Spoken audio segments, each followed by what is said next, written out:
All right. Hello. Good evening. Welcome to the O&G StrikeZone. I'm Bryan, and that's Kelvin Rozier. It's good to be on with you tonight. Kay, how you doing, man? I'm doing good, man. I'm excited, happy, feeling good, and we get into the nitty gritty now with this basketball season and softball getting ready to start off, and we got Coach P coming to town this weekend. Yeah, So big rivalry coming in town. Coach P is coming back. Yeah, and then we got the basketball in Daytona. So, man, it's excited for Rattler Athletics. Oh man, good rivalry weekend, indeed. On softball diamond, we got baseballs in at home too. So those of you in Tallahassee, if you're not making the trek over to Daytona Beach, you definitely got an opportunity to watch some baseball, softball, both in action. So a lot of good stuff happening this time of year. I love this time of year, man. This is March, beautiful time of the month. You're seeing conference tournaments, champions, already seeing upsets in conference tournaments. Over in the SIAC, the number one team in the SIAC all season long, Kelvin, 19-1 in the regular season, gets knocked out in the first game of the quarterfinals. The team that had a bye, got knocked out in the opening round of the tournament. And I ain't gonna lie, I think they're going into the NCAA, but I don't know. They were like a 7 seed in the regional ranking. So, man, this time of year, anything can happen. And that's a positive thing for us. If you think about it, it gives us some hope. In other words, are you saying March Madness has started? What do you know? Yes, March Madness has begun. Exactly. We're only 5 days in, man. 5 days in, and March Madness has already begun. I love it. I love it. I'm already planning, trying to figure out how to set up a SWAC basketball tournament pool. So I'm letting you know. I'm letting those of us, our people who are watching us, and however you're watching us, I'm working on it. Hopefully by Sunday, when I do the show on Sunday night with Drew, I'll have all the details worked out. We'll do a SWAC, maybe even a MEAC basketball tournament pool, and then of course it'll be kind of a teaser to get us ready for the NCAA tournament. I love brackets. I love brackets. I eat that stuff up, man. Eat it up. I do too. Yeah. All right. We got a loaded show for you tonight. I feel like I say that all the time, but man, the news never stops with FAMU, man. Positive news at that. Positive news at that. So coming up at the bottom of the hour, we're going to talk to our national championship golf coach, none other than Coach Mike Rice is going to be joining us, friend of the program, bottom of the hour. And then at the top of hour 2, we're going to get a chance to talk to a pair of guys who we have watched perform at a high level on Saturdays for FAMU. And they represented themselves quite well the other weekend at the HBCU Legacy Bowl. So we'll be talking to Kendall Bohler and Jeremiah Pruitte. Those two guys are going to join us. Hopefully, our third member of the crew, Marcus Green, should be joining us sometime in Eddie King Jr. he's gonna slide in somewhere. So we'll see if we have Marcus at the bottom of hour 1 or somewhere in hour 2. We'll see. But just trying to. I'm sitting here. Bear with me for a second. I'm sitting here trying to get all the graphics and all the other little stuff that wasn't loading up right the first time. I asked it to, trying to get all that loaded up. But let me say hello to everybody who's watching us wherever and however you're watching us. You might be watching us on Facebook. You might be watching us on YouTube. Of course, the JBN, my JBN Online, or the O&G StrikeZone on YouTube.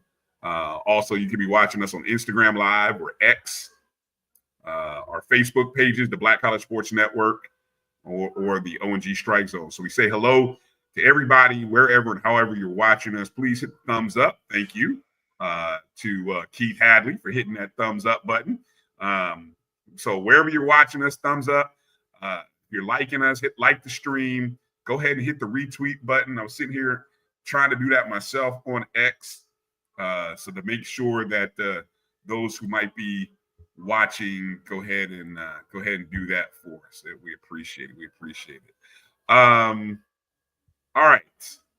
Let's get ready to roll through some shout outs because I want to kind of get through our shout outs in our first segment and then also give us a chance to kind of talk about basketball because I know that's a hot topic this time of the year. And then we'll kind of segue into our time with Coach Rice. If you want to donate to the show, you can do it multitude of ways. You can donate the Cash App button, the Cash App. There you see it down there, $ my JBN, my BCSN.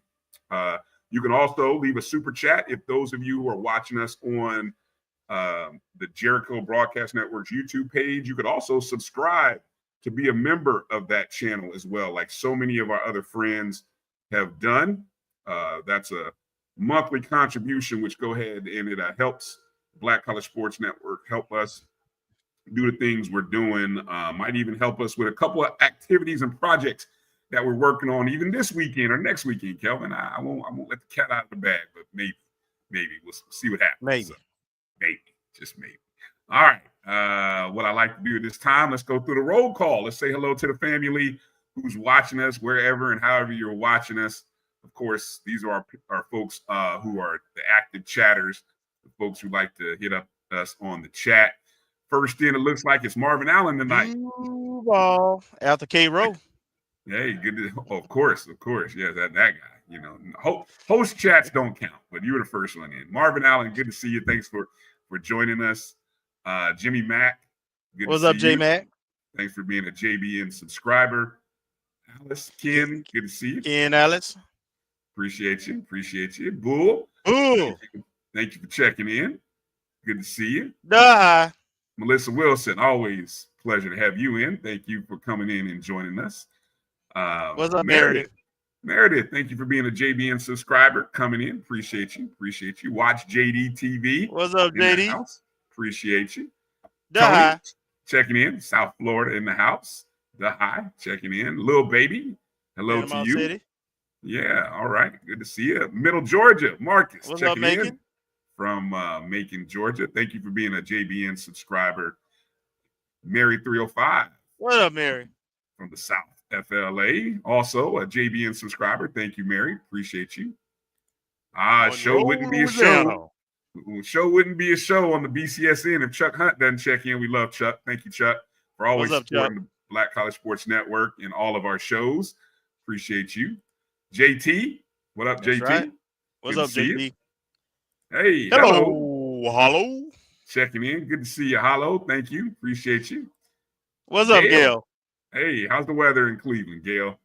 Gail been at the games. Oh, she got out there, huh? Yeah, Gail been in Tallahassee. Nice. Well, Gail, thanks for being a JBN subscriber. Enjoy this much warmer weather, I'm sure. Definitely. What up, Sweet? What's up, Duval? Thank you for being a JBN subscriber as well. Demetra. That's my dog. Checking in. What's up, Demetra? How are those seats for the weekend, last weekend? Appreciate Demetra and her support of the show, and hopefully she enjoyed those seats. Front row, but some good commentary in some of those games. Being a front row. Alice McCullough checking in from What's up, Alice? Palm Beach. Alice. Yeah, good to see you. Let's see. Oh, GT3 in the house. What's up, FAMU Alumni? Exactly. Shout out to Cleveland Thomas. So now is this because is he a coach, Gerald, of the Savannah State Tigers, which knocked off Miles College today? All right. Good stuff. Good stuff. All right. Appreciate you coming in. EA Let me coming in see. hot. EA Oh coming man. in hot. Warning, warning. Yeah, I see it. I caught it. I caught it. I didn't just randomly hit it. I'm gonna just say hello to you, EA. Look, between EA, I'm gonna Nah. just say, hey, between EA and my dog Jawanza, who look, Kelvin, if I showed you some of the pictures he continually sends me of, as EA would say, my girl smiling. I mean, he just constantly sending photos. He's like, B, look at this. I'm like, stop it. Hey, Stop it. You're killing me. hey, can you turn your head? Can you turn your head aside? Let's look at that ear. There's no earring in tonight. No. It's a work night. Stop it. Okay. Area, good to All see right. you, Area. Big softball weekend coming up. So I know Area's gonna be locked in. I know she's gonna be keeping me updated with all the tea and all the action going on this weekend. Russell Hayes checking in. What's up, Russell? Yeah, MIAC. There it is. We just said it. There you go, Russell. I do want to say though, Russell, you might want to lock in next week. I've had some great offline conversations with our former coach, the second winningest basketball coach in FAMU basketball history. And we might have a special appearance as we get ready for the tournament next week from none other than Coach Mike Gillespie, two-time MEAC tournament champion. So working on that in the background. Hopefully I'll get Coach Gillespie in. I talked to Coach Gillespie Jr., and so, say hello to him and Coach if he's watching. And I'm gonna reach out here probably tomorrow and try to set that up for next week. So a little basketball nostalgia for those who remember the good times. I think it's appropriate. This is probably the most exciting or excited we have been about basketball since those days. Wouldn't you say? Yes, sir. Yeah, indeed. B Absolutely. Starks in the house. Men's basketball. Yeah. B Starks, good to see you, man. Thanks for being a JBN subscriber. What's up, Starks? Mm-hmm. Sam checking What's up, in Sam? from Albany, Georgia. Appreciate you. Benny. Albany. Is it Benny? Albany? Benny. Benny. Thank you for being a JBN subscriber, Sam. Good to see you. Johnny Thornton. Good to see you, man. Thank you for coming in. Oh man, he's excited about that game, man. The Eagles. I think he may be driving the bus of Eagles fans who are coming to Tallahassee on October 11th. I think Johnny's driving. Now Johnny won't be in the game, but he's driving the bus and he's gonna be tailgating outside with Earl. He'll be looking for Earl somewhere on the hill. I don't know. I don't know about the hill, but anyway, we're gonna find you a good tailgate spot, Johnny. But I know he's bringing a bus full of Eagles down to the game. Good friend of the BCSN, of course, the host of Saturday's Carlos Brown show. And congratulations. Looking forward to the tournament, Carlos. Congratulations. That's all we can say. Carlos, man. Carlos, Southern If guy. you want to crown them. But they are what we thought they were. And we let them off the hook. We let them off the hook. Exactly. That's the perfect soundbite for that game, which we will talk about shortly. Man, my God. Woo! All right. I feel like I'm almost caught up. Here. I think I am here. JG. Hold on. Yeah. Oh, who? JG? Oh, yeah. JG Rattler in the house. Appreciate you. Yeah. What's up, bro? Definitely. Let me see how quickly. I'm going to get one more shot to try to pull in this graphic. I think I know what the problem was. Sometimes you end up having too many other graphics and it ends up kind of just slowing the doggone thing down. So I think I got to, and the crazy part is, Kelvin, I do all this work to get some of these graphics looking somewhat decent, right? And then I got to go through and 86 half of them just to be able to get today's stuff to load up. So let me see if I can get these files to load up. We can get right on here and get into talking about some hoops, FAMU basketball. Okay, so this is where I'm going to give you, Kelvin, because we're going to start with the women first, because I think Yeah. Let me see. I'm trying to look at our time on this segment. So don't let me go long or don't let us go long here. That game against Southern. Now, here's where we are in terms of our women's basketball program. I continue to maintain we are trending toward in the right direction when you look at the totality of our tenure in the SWAC. Okay. Which, we entered into the SWAC and again, it was, I can only remind people that we lost to a team by 56 points very early into our tenure in the SWAC. That's where we were. So to have come from that to the point where our ladies have lost 6 of the last 7 games. But of those 6 losses, Kelvin, we have lost by 3, 2, 3, 3, 5, and the game that was where we lost by 7 was the Texas Southern game on the road. That's where we are. I mean, it's a brutal stretch, and none other than that Southern game where we're playing the top seeded Jaguars. And my slides aren't going to load up here for me, so I don't know. Maybe I'll have to try to figure it out here another way. But we're 30. All I'm going to summarize and say is we're leading that game pretty much the entire game. 39 seconds to go. I think it was 38 seconds to go. We're at the free throw line with a 3-point lead. We missed both free throws, and free throws killed us in that game. The percentage of free throws, I mean, we went to the line a whole heck of a lot. I don't have we'll see if how quickly I can pull up the numbers here. But 33 times, and we missed 10. Any one of those, any 2 of those at a certain point in that down the stretch, and we missed 3 down the stretch. We missed 3. So you said 10 total. Well, the 3 most important ones are the last 3 that we missed, because we're up 3, with a chance to go up 5, maybe 4, make it a 2-possession game. We don't. Southern comes down, catches a wide open 3-pointer. We got a tie ball game. We come back with about 24 seconds and run basically a clear out. Sabu on a clear out. It's a 4-low set. So it's pretty much Sabu's going to the bucket. She takes her girl or woman right off to the rim, scores it, gets fouled, has a chance to go up 3 if she can make the free throw. Doesn't make the free throw. Then the most controversial call of the night.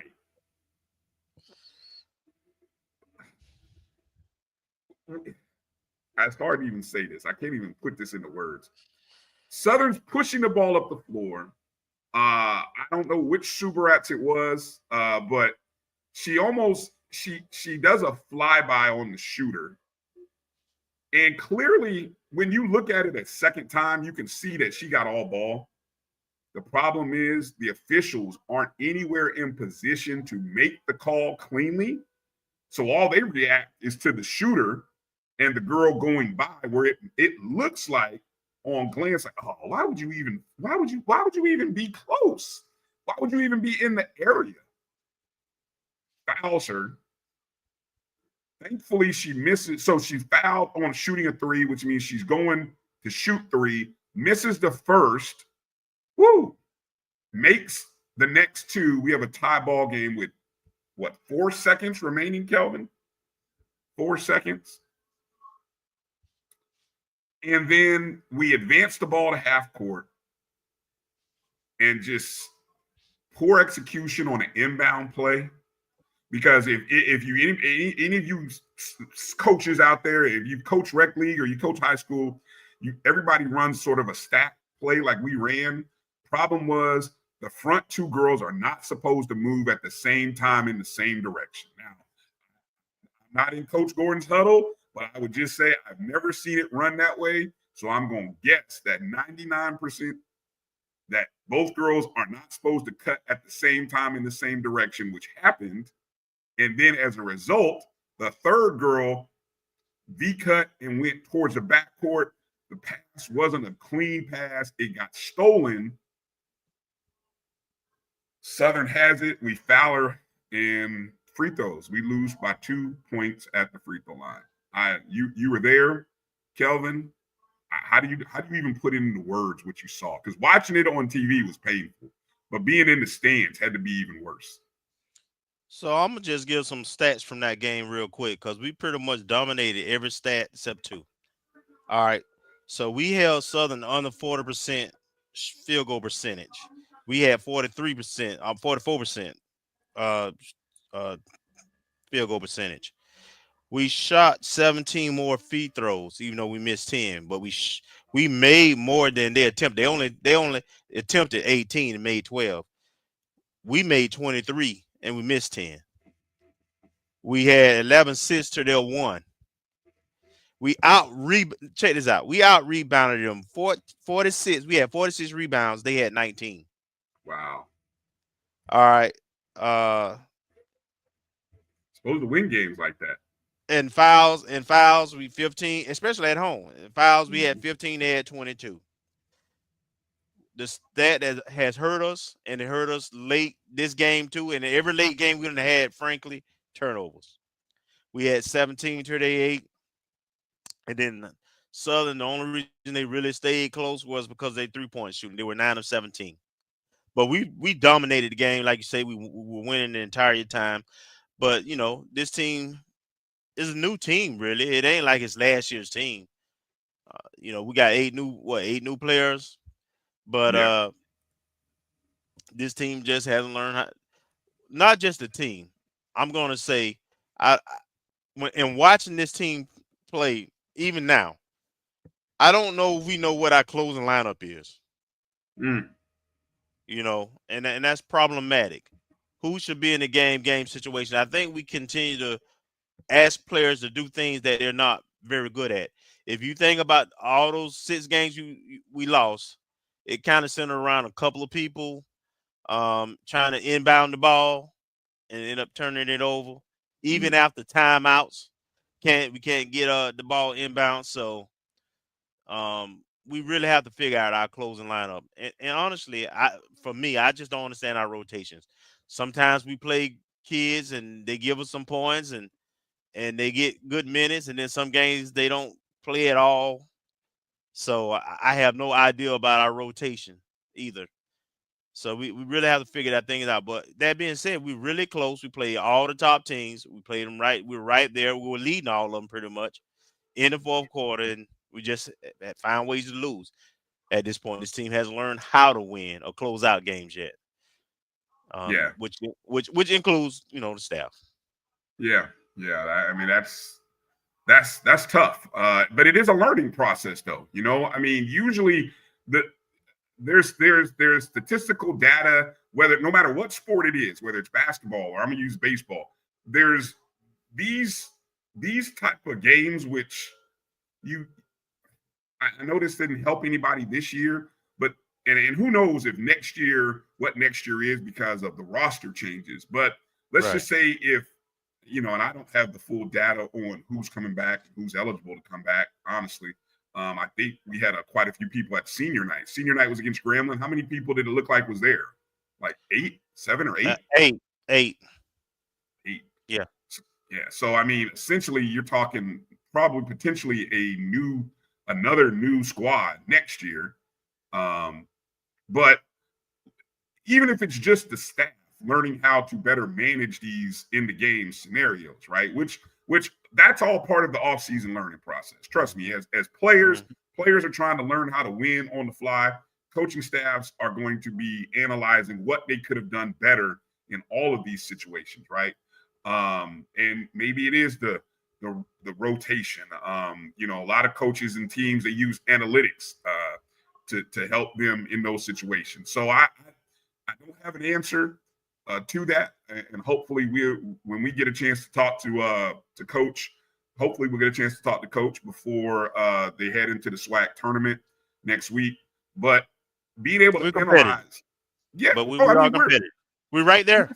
That's the thing. Right, I mean, look again, real quick. I'm going to show the standings. Look at these women's standings. Okay, this is essentially, if I'm not mistaken, I think Southern kind of has the 1 seed wrapped up at worst. They still have 2 games to play. They have the game to play Thursday and then a game Saturday. So maybe they could lose those 2 games, and then Alabama A&M, who also has 2 games to play, right, could somehow win. But when you look at the top 6 seeds, the top 6 seeds are already determined. Okay, Southern, Alabama A&M, Texas Southern, Jackson State, Grambling State, Alcorn. When you look at those, we have played, Kelvin, I'm doing the math here. We have played a single-digit game against all of these teams. These top 6 teams, we have all if we've lost, whether it be once or twice in them, it's only been by 1 possession. Yeah. So, here we are. What this weekend means, obviously, if you see us, Prairie View, Bethune, all sitting at 6-11. So, the Alabama State, Mississippi Valley, somebody's going to be sent home. There's the only drama that's left. But we could possibly be, with the win against Bethune, we could, in essence, I think we have the tiebreaker over Prairie View. So if we beat Bethune, we could essentially end up as the 7th seed, right? And end up then playing whoever comes out of Alabama State and Valley. Now, if we don't beat Bethune on Saturday, well, we're maybe the 8th. I don't know. It depends on what Prairie View does, but we could be either 8 or 9.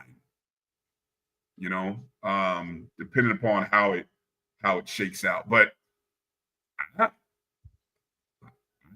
look, man, we got to see how the bracket finishes out. But I'm not ruling us out, because the crazy part is, Kelvin, and I'll close it with this. The beauty of basketball is all you have to do is be able to figure out yourself in about 3 or 4 games. And our problems are very clear. I don't think it's not effort. I don't think it's talent. It really comes down to execution in the 4th quarter. And that's fixable. I think that's a fixable thing. And not having scoring droughts and fouling out. Our best players tend to always have 4 or 5 fouls come the 4th quarter. Yeah. Right. I agree 100% with you, Tim. I think if you, to a man or a woman, ask each of these coaches, I would definitely think we are the one team that you don't want to match up in, because that's the beauty of basketball at this time of the year. It's all about the matchups, baby. It is all about the matchups. Very true. We'll talk more about the upcoming game against Bethune-Cookman a little bit later in the show. But let's get ready to take our first break, because on the other side, we got Coach Rice in the green room waiting to come on the show. So let's kind of catch up and find out what our golf team and our golf season is looking like. They're having a lot of success on the course as the spring and the weather's getting better, and we'll find out how far this team can go. Can we reach some new heights and bring back a conference championship, which is, I believe, about a month away in Birmingham, Alabama. Yeah. All right. You're watching the O&G StrikeZone right here on the Black College Sports Network. Bryan, Kelvin, we'll be back with Coach Rice on the other side. Planning an event? From weddings to corporate functions, CMJ Events LLC brings over 15 years of experience to make your vision a reality. Based in Metro Atlanta and serving statewide, even internationally, we provide versatile event planning and authentic catering cuisines tailored to your needs. Whether it's pre-game meals for student athletes, fundraisers, weddings, corporate functions, CMJ Events LLC is your one-stop solution for exceptional service and unforgettable food. Our diverse culinary heritage means we cater to all cultural tastes, dietary needs, and food restrictions. making every meal uniquely yours. Let's make your next event unforgettable. Visit us on all social media at CMJ Events LLC or email us at cmjeventsllc@gmail.com. Also give us a call at 404-664-3882 so that we can start planning now. This is the Dean of the College of HBCU Sports, Kenyatta Cavill of Dr. Cavill's Inside the HBCU Sports Lab with Mike Washington and Charles Bishop.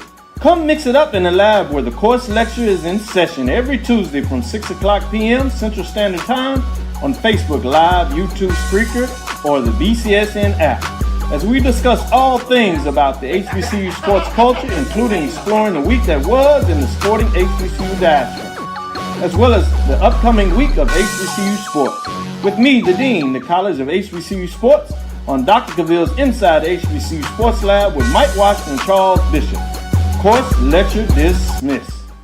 You're looking for the latest information on Southern University sports, the Southwestern Athletic Conference, and HBCU athletics. There's only one place to go.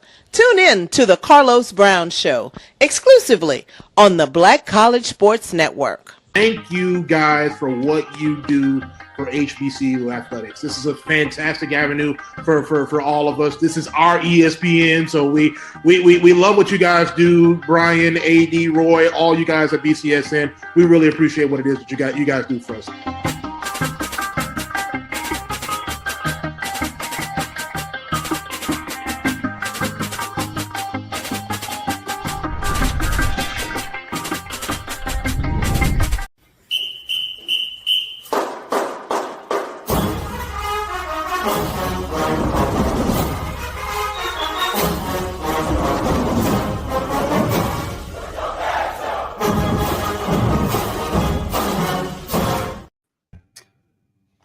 Welcome back to the O&G StrikeZone. Bryan and Kelvin here, and look who's joining us. None other than friend of the program, Coach Mike Rice. Coach, how's it going tonight? It's great. How y'all doing? What's going on, Coach? Not too much. Enjoying life. Appreciate y'all having us on. Hey, always a pleasure to have you on. Always a pleasure. So, Coach, a lot of winning going on with FAMU golf, man. I mean, it's looking real good for the young fellas. A very young team, just coming back from defending a title at the Arcis. Am I saying that right? Is it Arcis? Arcus. Yes, thank you. At the Arcus HBCU Golf Championship in Weston, Florida. Mm-hmm. FAMU was in the Division I men's field. The 3-day golf and networking event was held at the club at Weston Hills, which is owned and operated by Arcus Golf, and contested on the Players Course, one of two magnificent 18-hole golf courses created by world-renowned designer Robert Trent Jones Jr. It was a 54-hole event, which was shortened down to 45 due to weather. So give us the background on how our guys did overall, individual standouts. Of course, we know that we brought home another trophy.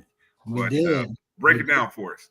So great event. As y'all know, it's a really young team. I mean, we graduated 5 seniors, 4 that were part of the national championship team last year that were in the starting lineup that aren't here. So we had 1 returning person from that team, but we have really, somebody asked me the other day, what is the formula for continuing this success? I think sometimes you just get lucky. But we've been fortunate to bring in some guys that can really play. I wouldn't say this team is better than last year, but it's deeper. I mean, we have some kids that can really play. Last semester we had eight different people in the starting lineup, and we travel with 5. So to have that's a good thing. So we're still trying to figure out who those 5 are going to be at the end of the year. And they're out there duking it out. I can tell you that. But tournament wise, the Arcus, it was short in the 45. The weather got really bad the last day, but probably the best we played all year. I mean, we finished second, third, tied for 4th, and then we had our number 5 guy finish 12th. So to have that, ended up winning by 42 strokes, which was crazy. Yeah. And quite frank, we were trying to make a statement. I mean, we really were. You know, it's an all HBCU event. All the SWAC schools were there but one, which is the defending SWAC champion. But we wanted to make a statement to them so they know, you know, what kind of team we have. So I'm excited. You know, these guys are working their butt off. Really excited. We brought back one of our former players who was a MEAC champion and was the number 1 APGA player in the country 4 years ago. And, you know, just what he's been playing professional golf for 4 years, and the experience he has and what he's bringing to these guys is unbelievable. I mean, we're doing different things in practice, doing drills that he's learned over the last 4 years that I think are going to be really, really important at the end of the season. Nice. Go ahead, Kay. Yeah, Coach. One of the things that really stood out for me was how we smoked those guys. You know, I was smiling. But, I wanted, as you know, I wanted to get you on last week. Tell me, you know, I'm gonna jump away from golf real quick. Just ask, how is baseball for your son going? I appreciate you asking. It's well. We're trying to figure out some things. He's struggling a little bit with command, but he's throwing it hard. You know, he's just turned 16. He's sitting between 85, 87. He's hit 90. So we're in a good place. He's gonna pitch tomorrow night. So I'm gonna try to get out there and watch him pitch tomorrow night against, I think, McCullough. But he's doing well. I appreciate you asking. Yeah, great, man. That's great to hear. Now, in terms of your young team, you emphasized, you know, you had pretty much a new team. You just mentioned about your assistant that you brought on, who used to play for you. Tell me some of the players where you think your team has improved since when. Not knowing going into the fall season, really not knowing how it's going to add once the lights came on, until because this is what the third tournament we won, I think. Yeah, you're right. That's pretty good. A lot third in a row.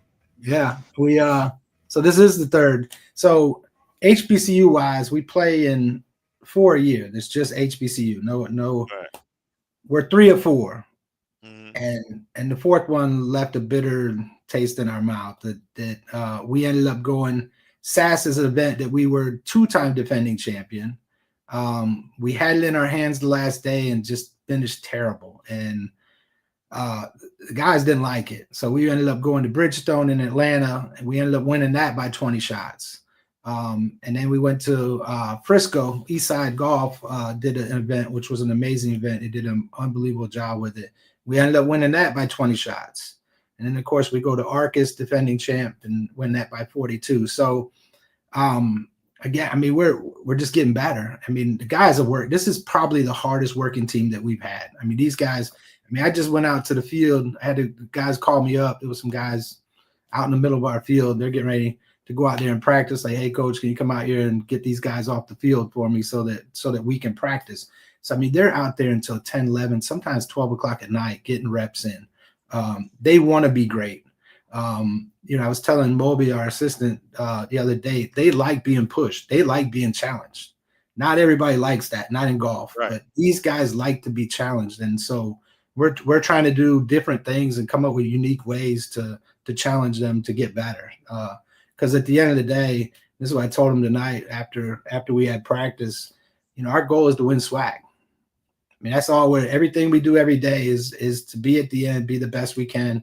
We want to win SWAC. That's the goal. After that, I mean, there's nothing else on our mind right now. So I'm excited. It's a good, you know, we've developed a program over the years that's been successful, and we're trying to continue it.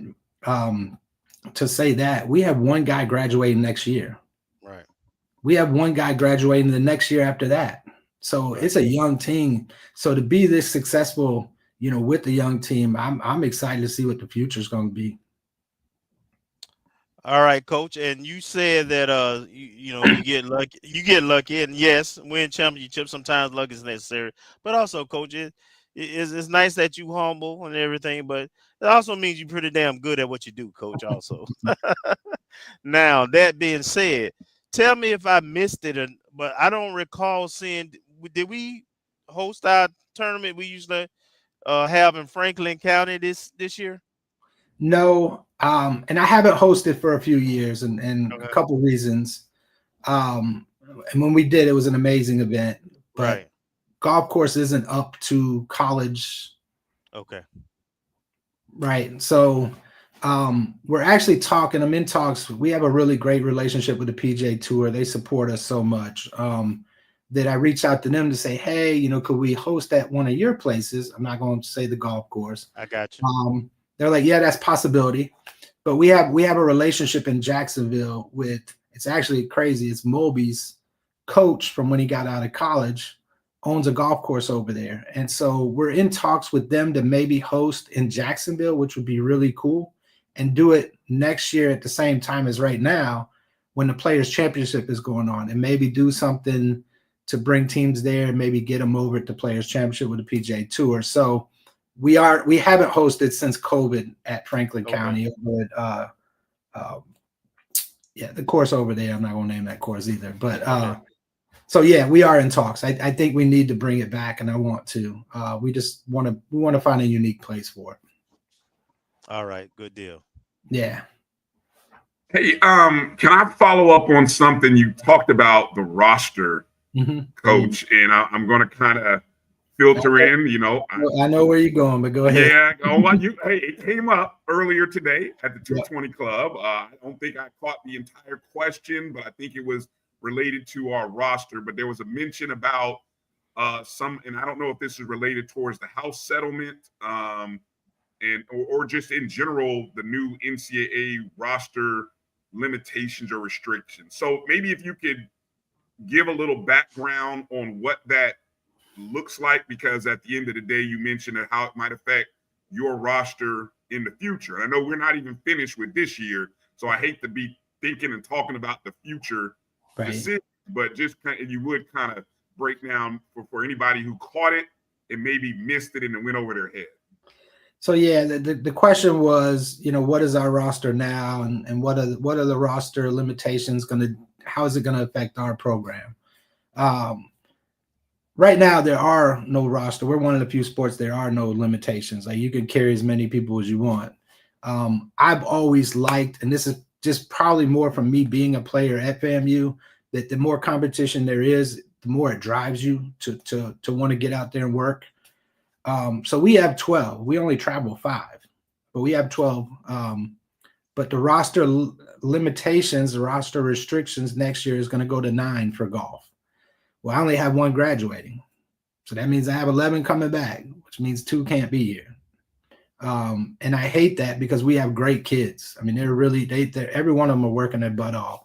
But I'm going to have to make a decision at the end of the season that's not going to be a fun one. And give 2 kids that love to be at FAMU and want to be here that aren't going to be able to be here. And that's frustrating. But we got to follow the rules. The NCAA puts it out there. We have to do it. So I'm not a fan of it.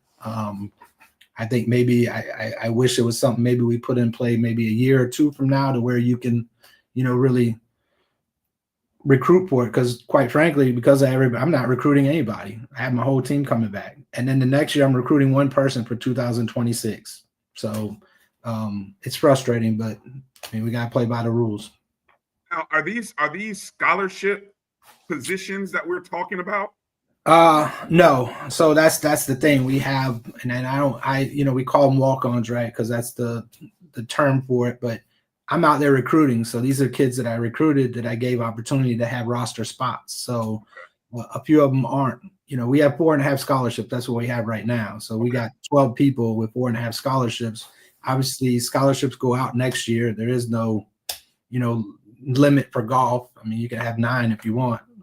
Whether we can fund that or not will be something else. But yeah. So what they're saying is, going forward, you will have the opportunity to offer up to 9 scholarships, and because the number is going from 4.5 to 9, right, they're capping rosters, and there's not even exemptions like in other sports. Well, and again, this is part of that new world of college athletics, I guess, where you used to be able to have quote unquote walk-ons. Right. You know, if a young man wanted to, he's like, Coach, I'm covered academically. Don't worry about me. Or my parents can cover it. I just want to come play golf at FAMU.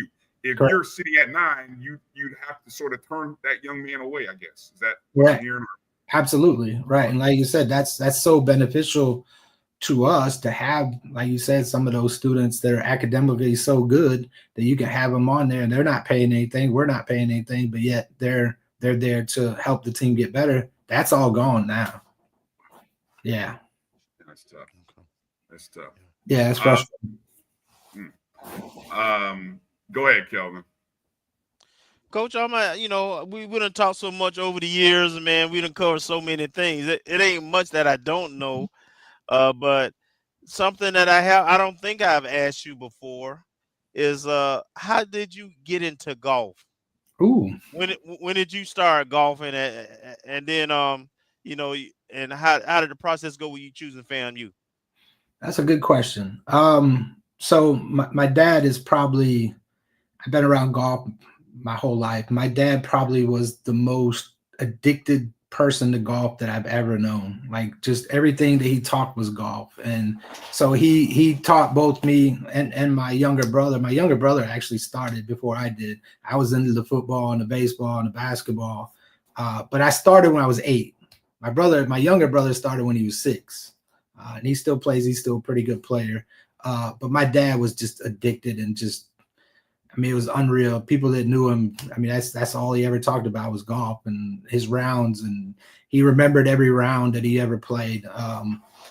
And so, yeah, so that's how I got into it. The FAMU, which is, I'm going to tell the story anyway, because I want to.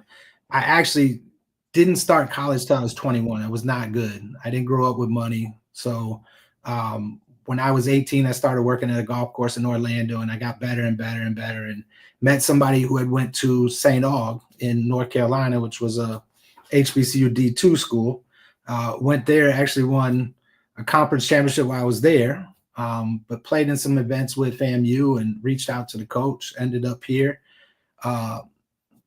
Rules were different back then than they are now. And I tell this story. I was working at a golf course, and when you talk about how golf and networking can get you places, the coach wanted me here, but because I had taken the test score and my grades weren't all that great, NCAA was different then. So right, I got you. I couldn't get admitted. So a member at the golf course I worked at was his roommate in college was Dr. Humphreys. I made a call to Dr. Humphreys, and I had a conversation with Dr. Humphreys on the phone where he said, "Look, son, I'm gonna get you in, blah blah blah, but please don't disappoint me." That's what he told me. That was his last words. And then of course, I'm still around here, so I don't think I disappointed him. No, not at all. Not at all. Yeah, not at all. That is an awesome story, and I never knew it. I'm glad I asked that question. That's a lot of people have never heard it. But that was how I got here, which is a pretty cool story. So I guess we had to call you. I guess you're a Humphreys Rattler too, just like the rest of us, huh? I wouldn't be here without him. Amen. Good stuff. All right. So looking at the schedule, as mentioned, 3 consecutive tournaments in a row. Obviously, the Savannah Intercollegiate got canceled. No, it got short. We finished it. Just the last day got rained out. We played really well there as well. To finish in the middle of the pack, that was a pretty strong field. Okay. Coming up next weekend, or not? It's more of a Thursday to Saturday. So really, next Thursday into Saturday, the People's Championship. Now, looks like that's hosted by Western Carolina University. Mm-hmm. In somewhere in North Carolina. I'm not even going to try to pronounce. It's not in North Carolina. I don't know why we put that online. I think that's where the school is, but we're actually at St. Simon's Island. Right. Okay. Good to know. Appreciate that. Yes, sir. And then you guys fly out to California, correct? To the Bridgestone HBCU Invitational.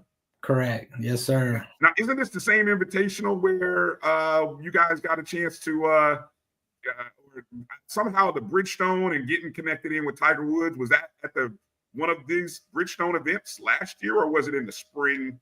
Or should I say when? Well, I don't know. It was last year. It had to be last season, though, right? I think it was in the fall, if I remember right. It was not through that. Okay. That came through Bridgestone and the PGA Tour. That was an invite more for because of our relationship with them, us being in Florida, because we actually went down to Florida. So it was, yeah. So like I said, PGA Tour does an amazing job of supporting us. Without them, there's no way we would be this successful. Gotcha. Now that's that swag school. We ain't gonna call them out. They know who they are. Anybody can go look it up. The defending 2-time champs in the swag. Are we gonna see them? Are they gonna make an appearance on our schedule or any of these events prior to the swag tournament? They will. So we will see them at our last event before, which is Tennessee State's. They'll be there. Right now, we are 1-1 with them. So they won the SAS event, and then we won the Bridgestone event in Atlanta. So right now we're 1-1. So we'll see what we can do at Tennessee State. I like our chances though. And with golf is a very individual sport, but I do love the team component. I mean, for those of us who love team sports, I love the team component to it. Is this team connected and locked in to winning as a team? I mean, you obviously had an experienced group last year that excelled and worked together. Are you starting to get that sense that this team is of that mold? Are they of that character? So, and I will say this about last year's team. After we lost Swag, these guys were, they were upset. Like, they were really disappointed because, again, we were the lowest ranked. We were the ones picked to win Swag. And then we just played awful the first day. And it really was just the first day. We almost ran them down the last day, and we were down 20 shots and still almost came back. But it left a sour taste in their mouth. So that 2 weeks leading up to the national championship, the way they bonded and came together was unreal. They were the closest team I think we've ever had. And I say that in that I've always, one of the things, because like you said, we are an individual sport. So a lot of these young men aren't used to playing. Even in high school, they might have been the only player on their team that could play. So they're not used to the whole team aspect of trying to win tournaments. They're just trying to get to college. So after they get here, now we got to take them, and we do a lot of team bonding exercises with our team to bring them together. We do a lot of stuff in practice that, yes, it is good to get better, but a lot of it's just so that they're bonding together and we're doing the trash talking and having fun while we're practicing. So to say that this team is really, really close. They're to be this young and be that close, like they really enjoy being around each other. And I think that's huge in success. If they're not, it takes one or two and you got a mess. So we really focus on making sure that they bond well together so that at the end we're playing as one and not five. Gotcha. Yeah. All right. Kelvin, got any final questions? Anything left for Coach? I do, Coach. So I know we had a simulator, and we have the putting area with the driving. But I know you had some other ideas, some things you're trying to add. So from a facility standpoint, first, how are the those two locations working out and helping you program? Then two, what else would you like to add on? Yeah, good question.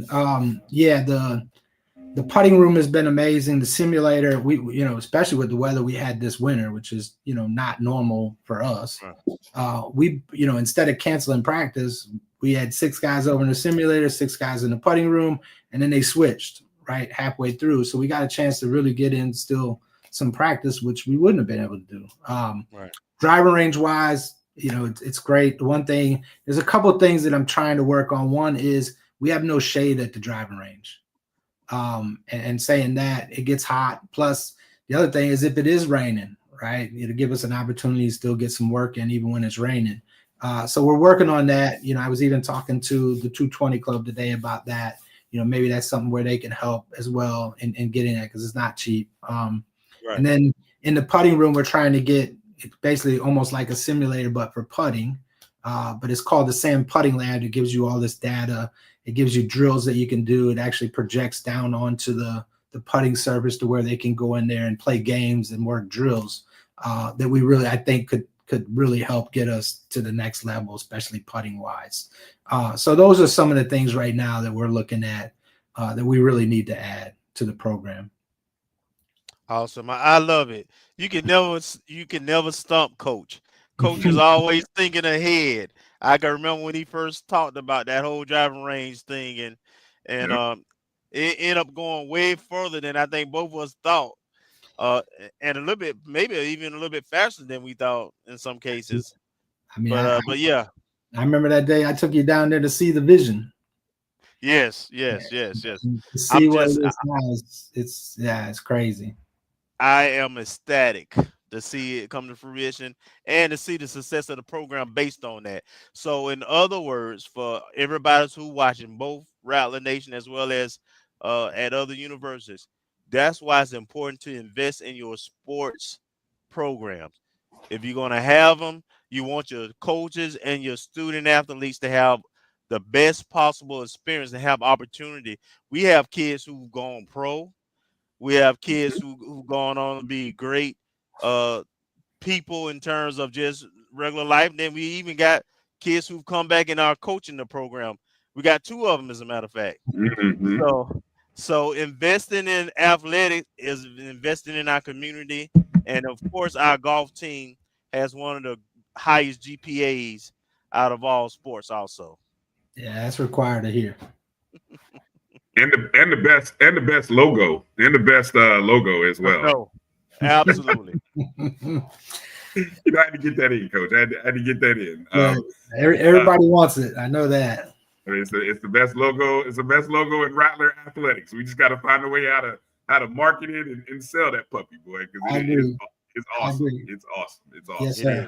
All right. Well, here's the schedule, folks. Again, next Thursday through Saturday, the team is in the People's Championship, and then a week from that Monday, March 24th and 25th, is the Bridgestone HBCU Invitational out in Napa, California. That'll be a fun flight. And then in April, as we start to tune up for the SWAC Championship, they're at the TSU Big Blue Invitational in Nashville, April 7th through the 8th. And then, of course, it's showdown time. April 14th through the 16th, the SWAC championships are in Birmingham, Alabama. I'm assuming the 3-day, 54-hole tournament that'll take place. Yes, and that's where all our eyes are focused on, and the drive towards getting the SWAC championship. So I know we'll hopefully get a chance to talk to you before the SWAC championship. So we'll kind of put that in the books and plan to do that. So between now and then, Coach, anything you want to say to Rattler Nation? I'll give you the last word. Yes, sir. Again, we appreciate, all the support we get. I got to give a shout out, as I always do, because without Maurice Pickett, Rick Kinsey, and Stubbs, we wouldn't be able to do what we do. So I like to let them know how much we appreciate them, because anytime I pick up the phone to say, hey, we need your help financially, those guys are on it quick. So again, I want to give them a shout out, but also to, Rattler Nation, continue to support all our programs. I do gotta say this, I've enjoyed watching basketball. It's been great. I heard y'all talking earlier, how competitive we have been. Those 2 coaches have done an amazing job to turn around both of those programs. Yes. So I'm excited. I'm a fan for all sports. I was out watching tennis last week. Go out and watch Nikki and their team do it, and basketball and football. I was out at baseball yesterday. Went over there before practice for an hour or so to watch them. But all the programs are doing well. We're competitive everywhere, which is what you want. So shout out to all our coaches, and keep doing what you're doing and chase those championships. Exactly. A rising tide lifts all ships, and as our AD said, the goal is to go 14-14 in SWAC. So it's closer than many may think. That's right. That for fact. So I agree. Coach. Well, hey, be well. Yes, sir. Thanks for your time again. Always a pleasure to Thank see you, you Coach. and talk to you. Yes. And good luck to the guys. And we'll keep our eyes open and keep following along. Awesome. Thank y'all for having me. All right. Take care. All right, Coach. Coach. All righty. Bye. All right. Good stuff. Coach Mike Rice joining us. Good to see him. Good to hear about the program. Glad we had a chance to clarify a little bit on that roster situation. That is tough, man. Woo. But that's down the road, so we won't dwell too deep. But yeah, it definitely is something. You would think that the NCAA would allow for walk-ons, but it is what it is, right? Maybe they'll come to their senses. They seem to do that every now and then. All right, well, let's take our break, because coming up on the other side, Marcus Green is ready to rejoin the show. So he will join us for hour 2. And then also we've got our guys, Kendall, Bohler, Jeremiah Pruitte joining us. We'll talk about, we'll get to hear their experiences from the Legacy Bowl, their future plans, how they're preparing, as both of them have NFL aspirations, professional football aspirations. And I think there's an opportunity for both.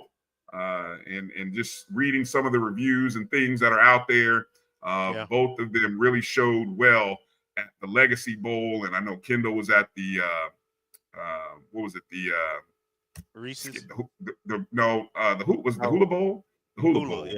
Yeah. So we'll talk to him and both of them about that. Bring Marcus in as well. And so Shout out, you guys. Shout out to the GOAT, Josh Badil. And exactly. Saw Josh coming in. Thank you, Josh, for popping in. Also saw Edwin Moore jump in. He slid in there. So what's up, Emo? Exactly. So hang in there with us. Get your questions in the chat. If you got a question for Kendall, you got a question for Jeremiah. Nothing's off limits.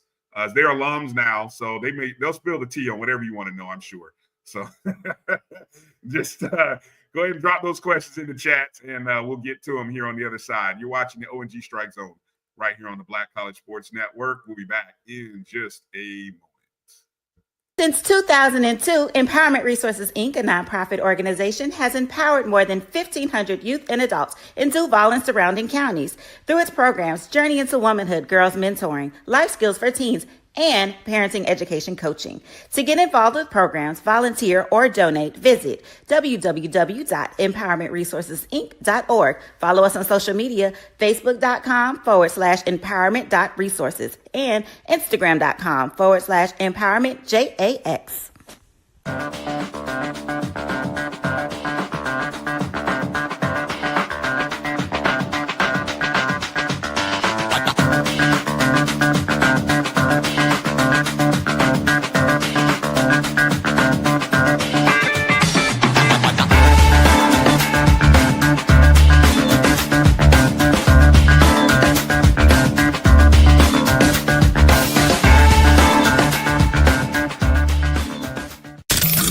The human voice has always connected audiences with experiences. Major brands all across America have trusted Kever's voice time and time again. Conversational, powerhouse, intelligent, and sincere.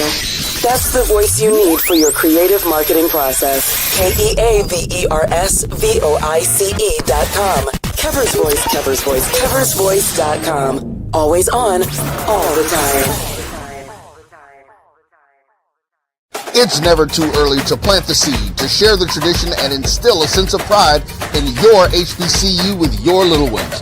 HBCU Pride and Joy Children's Boutique helps you share your school spirit with a wide selection of adorable kids' apparel and accessories officially licensed from your favorite HBCU. Visit hbcupridejoy.com and follow us on all social media at HBCU Pride Joy on Facebook and Twitter. When it comes to professional learning, teachers deserve better. From the leader in online learning, Stride brings you the Stride Professional Development Center, an on-demand library of mobile-friendly courses that gives teachers choice and flexibility, allowing them to learn anytime and anywhere. Our dynamic courses provide bite-sized learning and help educators advance their knowledge while also gaining professional development hours. It's time you take charge of your learning. Visit us today to get started.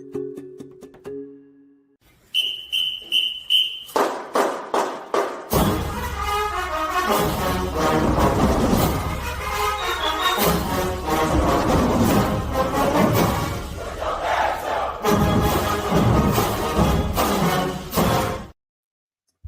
right, welcome back to the O&G StrikeZone. Bryan, Kelvin, and look who's joining us. None other than Marcus Green. How you doing, Marcus? You're on mute. How you doing? Marcus. I'm doing good, man. It's raining cats and dogs up here. It's like a hurricane. We had like 30 miles an hour winds, and I was like, that's "Oof, right. it's That's nasty." right. That weather is moving up there. Is it supposed to snow? No, it was 60 yesterday and about 55 today. So it's starting to turn the corner. It's just a matter of, I didn't expect this. I'm coming out of work and it was like pitch black and sideways rain. I was like, ugh, this is nasty. Then I had to get a ride, so because my daughter had my car. Oh, yeah. Time for you to go ahead and get that another bill coming. You thought you were done, Marcus, didn't you? You thought you was done. No, not yet. Not yet.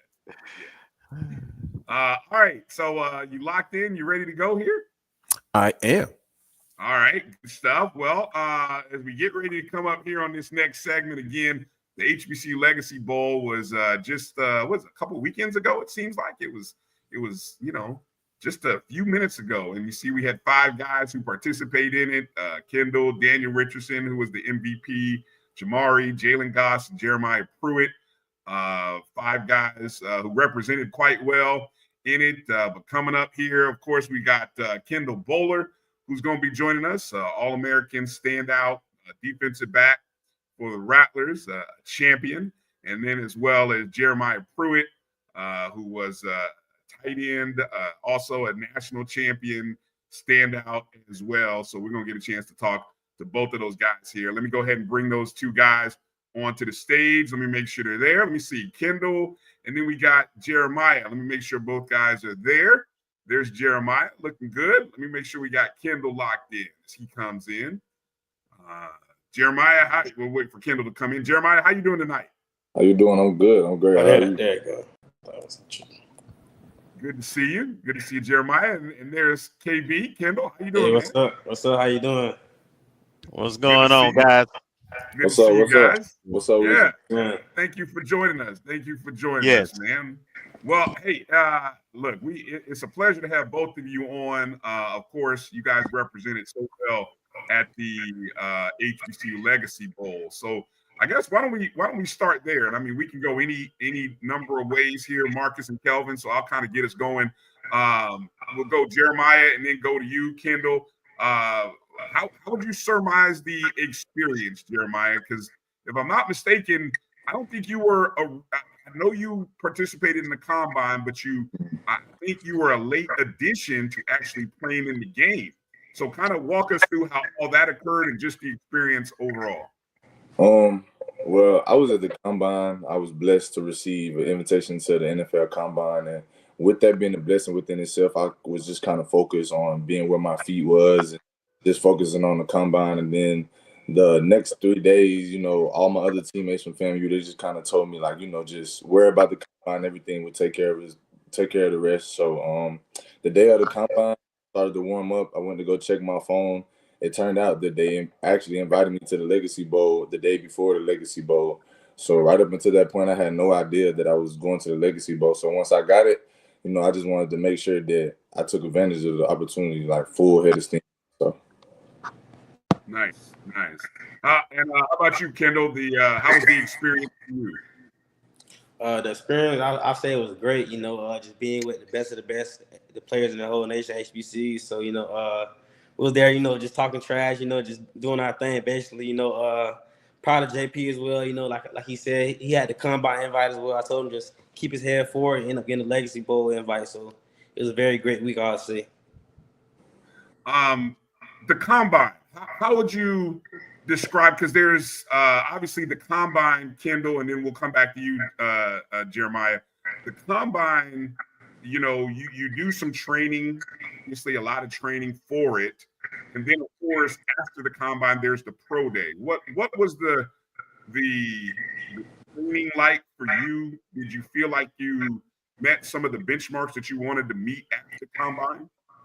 Yeah, I'll say that. I'm down here in Fort Lauderdale / Miami. I'm training with Pete Bomarito. It's a spot down here in like Davie, Florida, I believe. So I've been out here since like January 6th, January 13th, just getting it in every day, Monday through Saturday. I say we got one day off, which is Sundays.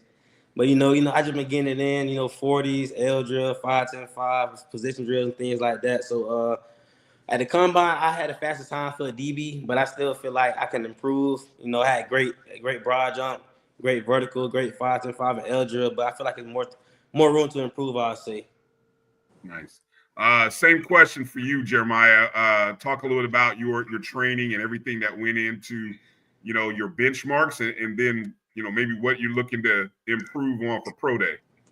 Okay, just to piggyback off of what Kendall kind of said, it's been a constant everyday grind, doing the same thing every single day, living by the book. And just to piggyback off him again, I feel like every rattler that went to the combine, we did exceptionally well. But us being rattlers, true rattlers at heart, we're natural born competitors.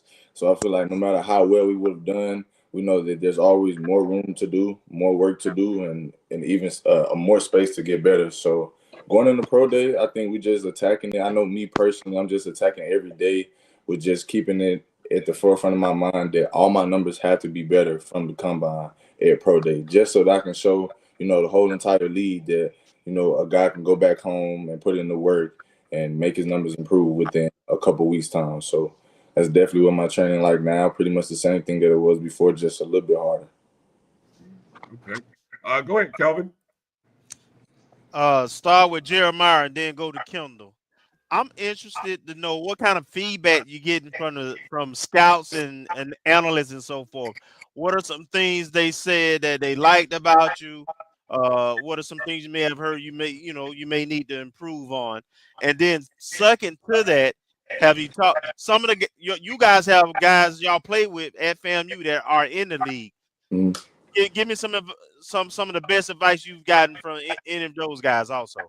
Well, I was just actually with our running back from last year, Terrell Jennings, and a piece of advice that kind of stuck with me that he just recently told me was, just be where your feet are.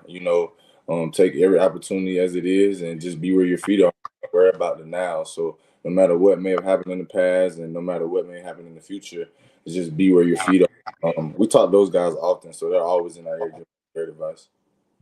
Okay. Have scouts anybody or anybody told you what they like about you, what they think you do well, or any advice? Kendall, I'll let you answer that. Pretty much me and Kendall, we've attracted a lot of the same attention. From day one, me and Kendall had really great first days, and so with us continuing on day after day after day and being consistent, we drew from a lot of scouts, and they were just liking the energy and the effort that we brought to practice and the mentality that we brought on towards getting better towards the end of the week. Okay. Kendall? Yeah, like JP was saying, we talked to plenty of scouts throughout the whole week of the Combine and Legacy Bowl. So, like JP said, they love our energy. Like me and JP, like practice with me and JP and each other across the field, talking trash, things like that. That's something that like the scouts really like because they see that we really like, one trying to work and just go at it, things like that, like I would say. But like during the Combine, I probably talked to like 20, 25 teams or whatever. But like, every time I talk to a team, they ask me like about JP as well. So I put a good word in for JP and Mari and D-Rich and all the guys that come by with me as well. So they'll go back and talk to JP, and then just go from there. Okay, all right.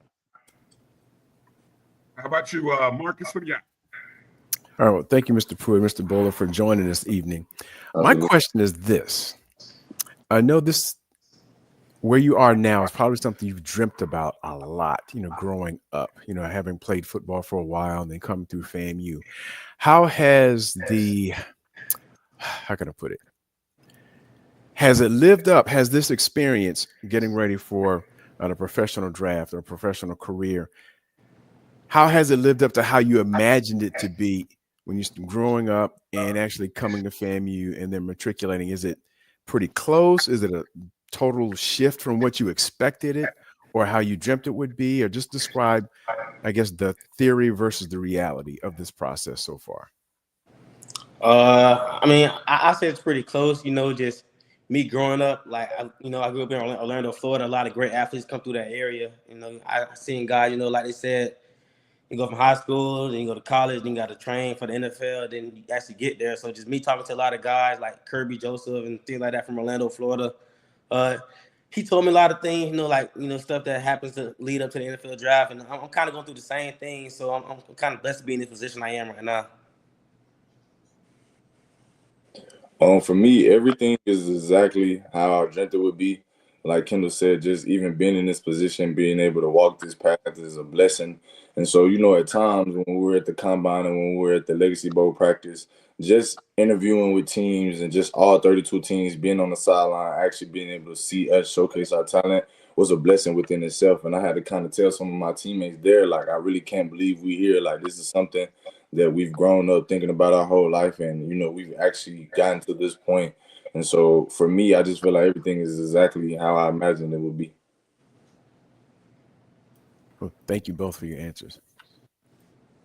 Let me ask you guys about I find it interesting hearing you talk about the repetitiveness of what it is you're doing now, training for these combines and scout days. And obviously, a different kind of repetition. I mean, you guys go through practices, and you've been going through practices to prepare for games. How has the experience of working under Coach Colsey and Coach Simmons prior to him, how has that helped and prepared you for where you're at right now? I feel like it helped me, a lot. I'll say it's crazy because I was just with Coach Simmons yesterday. Yesterday I went to FIU and saw Coach Simmons, Coach Smitty, and all them great guys that I played with in the past. And I'll say it helped me a lot just because they kind of built me and turned me to a great leader and a great role model for guys under me. So just them leading the way, I felt like it was a great job for them. For me, honestly, I feel like Coach Colsey, as long as Coach Simmons, did a great job with just making everything that you do every day, your daily habits, making it real life. So as hard as you practice, that's how hard you're going to play. So if you don't practice hard, you don't play hard. And so they just did a good job of letting me know and helping me understand that, it's the little things that you have to do things right. It's how you go about the little things that make you a better player. And so when I take those lessons and we go to the Legacy Bowl and we remember how we were taught and how we were coached, it kind of makes it easy for me and for guys like me and Kendall to go in on the same energy at the same level, the same intensity every single day, because that's how we were brought up. That's how Coach Simmons, that's how Coach Colsey has coached us. So they've done a great job, and they've given me something that's going to be sticking with me forever. Nice. Good to hear. Good to hear. Go ahead, Kelvin. So both of y'all guys have had a lot of success at FAMU specifically. You won a championship, won a lot of games, played a lot of football actually too.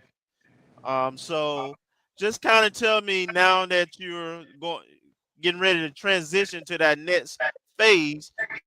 Tell me about how you feel about your experience and the things you accomplished as a football player and a student athlete at FAMU. And Jeremiah, you can go first. Well, I love that question. I feel like FAMU make dogs out of people. We always talk about, Marquise Bell, Zay Land, Xavier Smith, Terrell Jennings, Marcus Riley. All those guys got it out truly the hard way.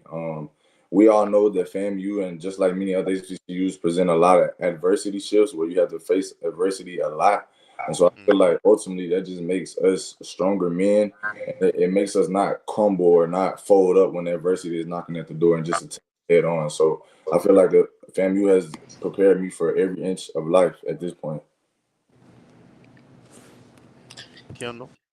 Oh yeah, I agree with JP as well. FAMU, it's crazy because I was committed to FAMU out of high school, but I ended up decommitted and going to Mercer just because it was better for my family issues and things like that. I know my parents go to Tallahassee one weekend and Mercer one weekend, so I ended up leaving decommitting to FAMU and committing to Mercer. Then God just made my way come back to FAMU, so I'm glad for that. So just being at FAMU, like I said, playing with great guys like my brother, Marquise Bell, Isaiah Land, Isaiah Smith, Marcus Riley, Terrell Jennings, they kind of paved the way for me to get that next level as well. So my time at FAMU, it was very great. I'll say, just came in as a starter. I started all 4 years, just being around the Marshall 100, the great alumni base band, great coaches like Coach Coles and Coach Simmons, so it felt really well.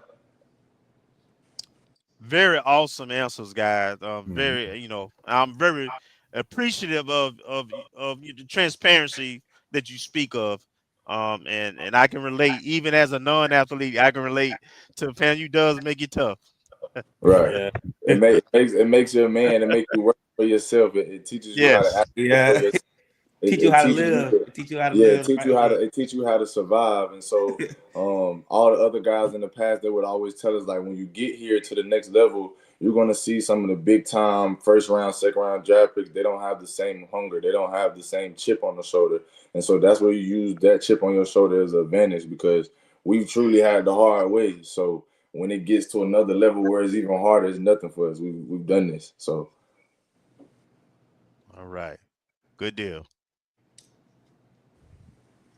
Marcus, you're on mute, Bryan, but yeah, I just saw that. Go ahead, Marcus. Yes. Actually, the questions was both Jeremiah and Kendall. Now, both of you started out at different universities and came to FAMU.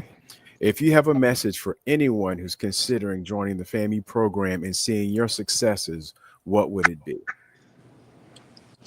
I say do it, I say do it. I feel like me just coming from Mercer and going to FAMU is probably one of the best decisions of my life, just being around, like I said, just, your own kind, the great alumni, the great band, just, I don't know, just some of my FAMU I love. I just love it. So I say do it. I would definitely encourage anybody's son, niece, nephew, it don't even matter who it is, to come be a Rattler. Like Kendall said, we FAMU through and through. We bleed, orange and green. But at the same time, I would always have to keep it realistic and let them know that, coming to FAMU, it's going to be a lot of storms. But, at the end of every storm comes sunshine. As long as you know that, you'll be all right. Yeah, for real. Thank you. I'm curious, guys, when you guys are in this all-star settings, and whether it be, Kendall, you obviously had a couple of different experiences, or Jeremiah with the legacy.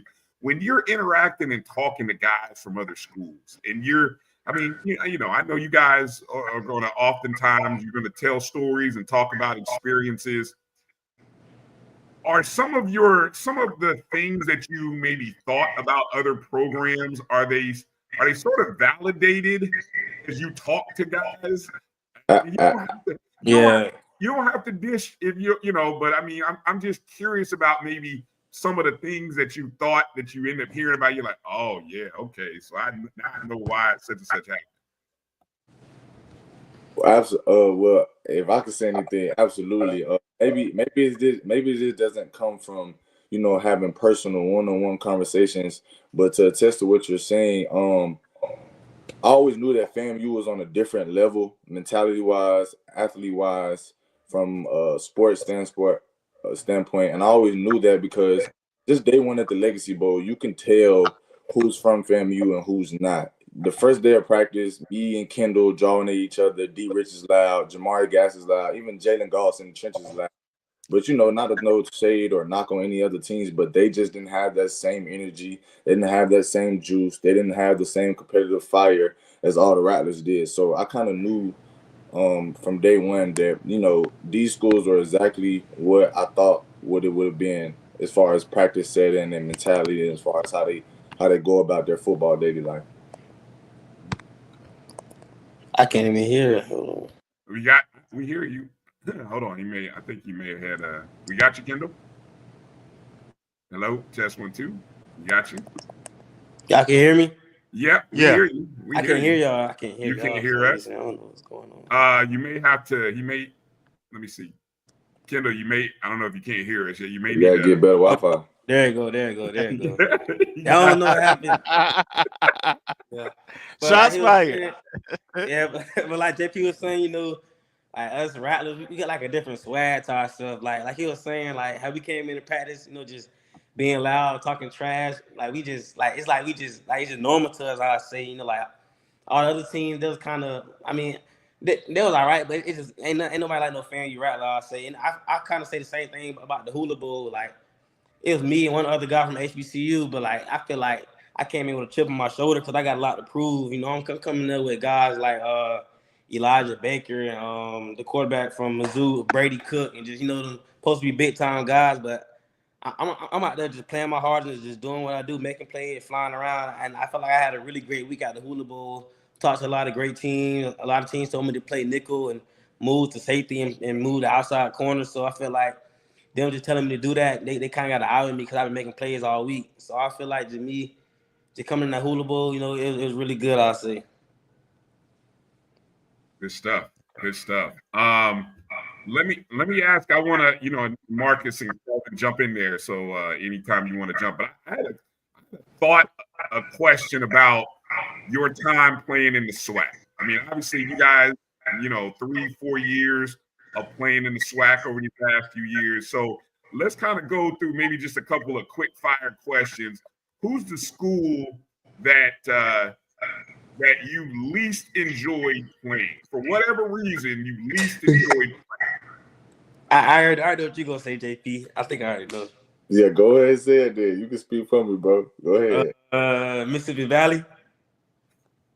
I mean, I say least playing just because it don't really be like it just be kind of dead out there, I'll say. But if I have to go like for real, I'll probably say Southern just because it's always a tough, long game, I'll say, because they always coming in trying to fire on us at every single game. So I'll say Southern. Yeah. Probably Southern or Valley. You know, Valley's always that game that we kind of get mid-season, you know, not preseason, but, you know, we already heading to the SWAC championship. So that game was just kind of game that we just had to win just to get in the win column. But sometimes them long trips to Itabena, them ain't so enjoyable on that charter bus. So yeah. So I guess that's my follow-up question. The trip that was just like, whew, I can't believe we just made that trip. Would Itabena be that spot that you were just I can't believe we made that trip? It definitely would be Mississippi Valley. You know, driving through Itabena and make you feel like you went in a time machine and you went back. Yeah. You start seeing old slave memorabilia and all type of stuff. So grass, you see grass everywhere. Like you don't see no buildings, like just straight grass. You just going through grass. Is it too much green? Imagine Florida guys talking about it's too much green. It's like, wait a minute, this is too much green for us out here. Yeah, man. Yeah. Oh my gosh. The team that obviously Jeremiah on offense, Kendall on defense. The team that you thought over your time at FAMU prepared the best against your side of the ball. So I guess we'll start with Jeremiah from the offensive side, the team that defensively prepared the best. And then on the other side, the team maybe, Kendall, that offensively was the toughest team to deal with. And are we talking FAMU's teams in the past? No, opponents. Yeah. What team? Defensively? Man, I want to take accountability so bad and just say if we weren't able to put on no points, that was simply our fault, not their fault. There was nothing they could do about it. It was self-inflicted wounds, maybe something that we didn't do right. But when we're rolling, when we clicking, I don't think we can be stopped by nobody. So if we were stopped by somebody, it was because of us. So I can't just single out a defense. I believe even if we go down in Miami this past year and we lock in, and we execute the way we need to, I know we could put some points up on Miami. So I would just say offensively, if any team has held us back defensively, it's been because of something that we did, not because of they did. Okay. I like that.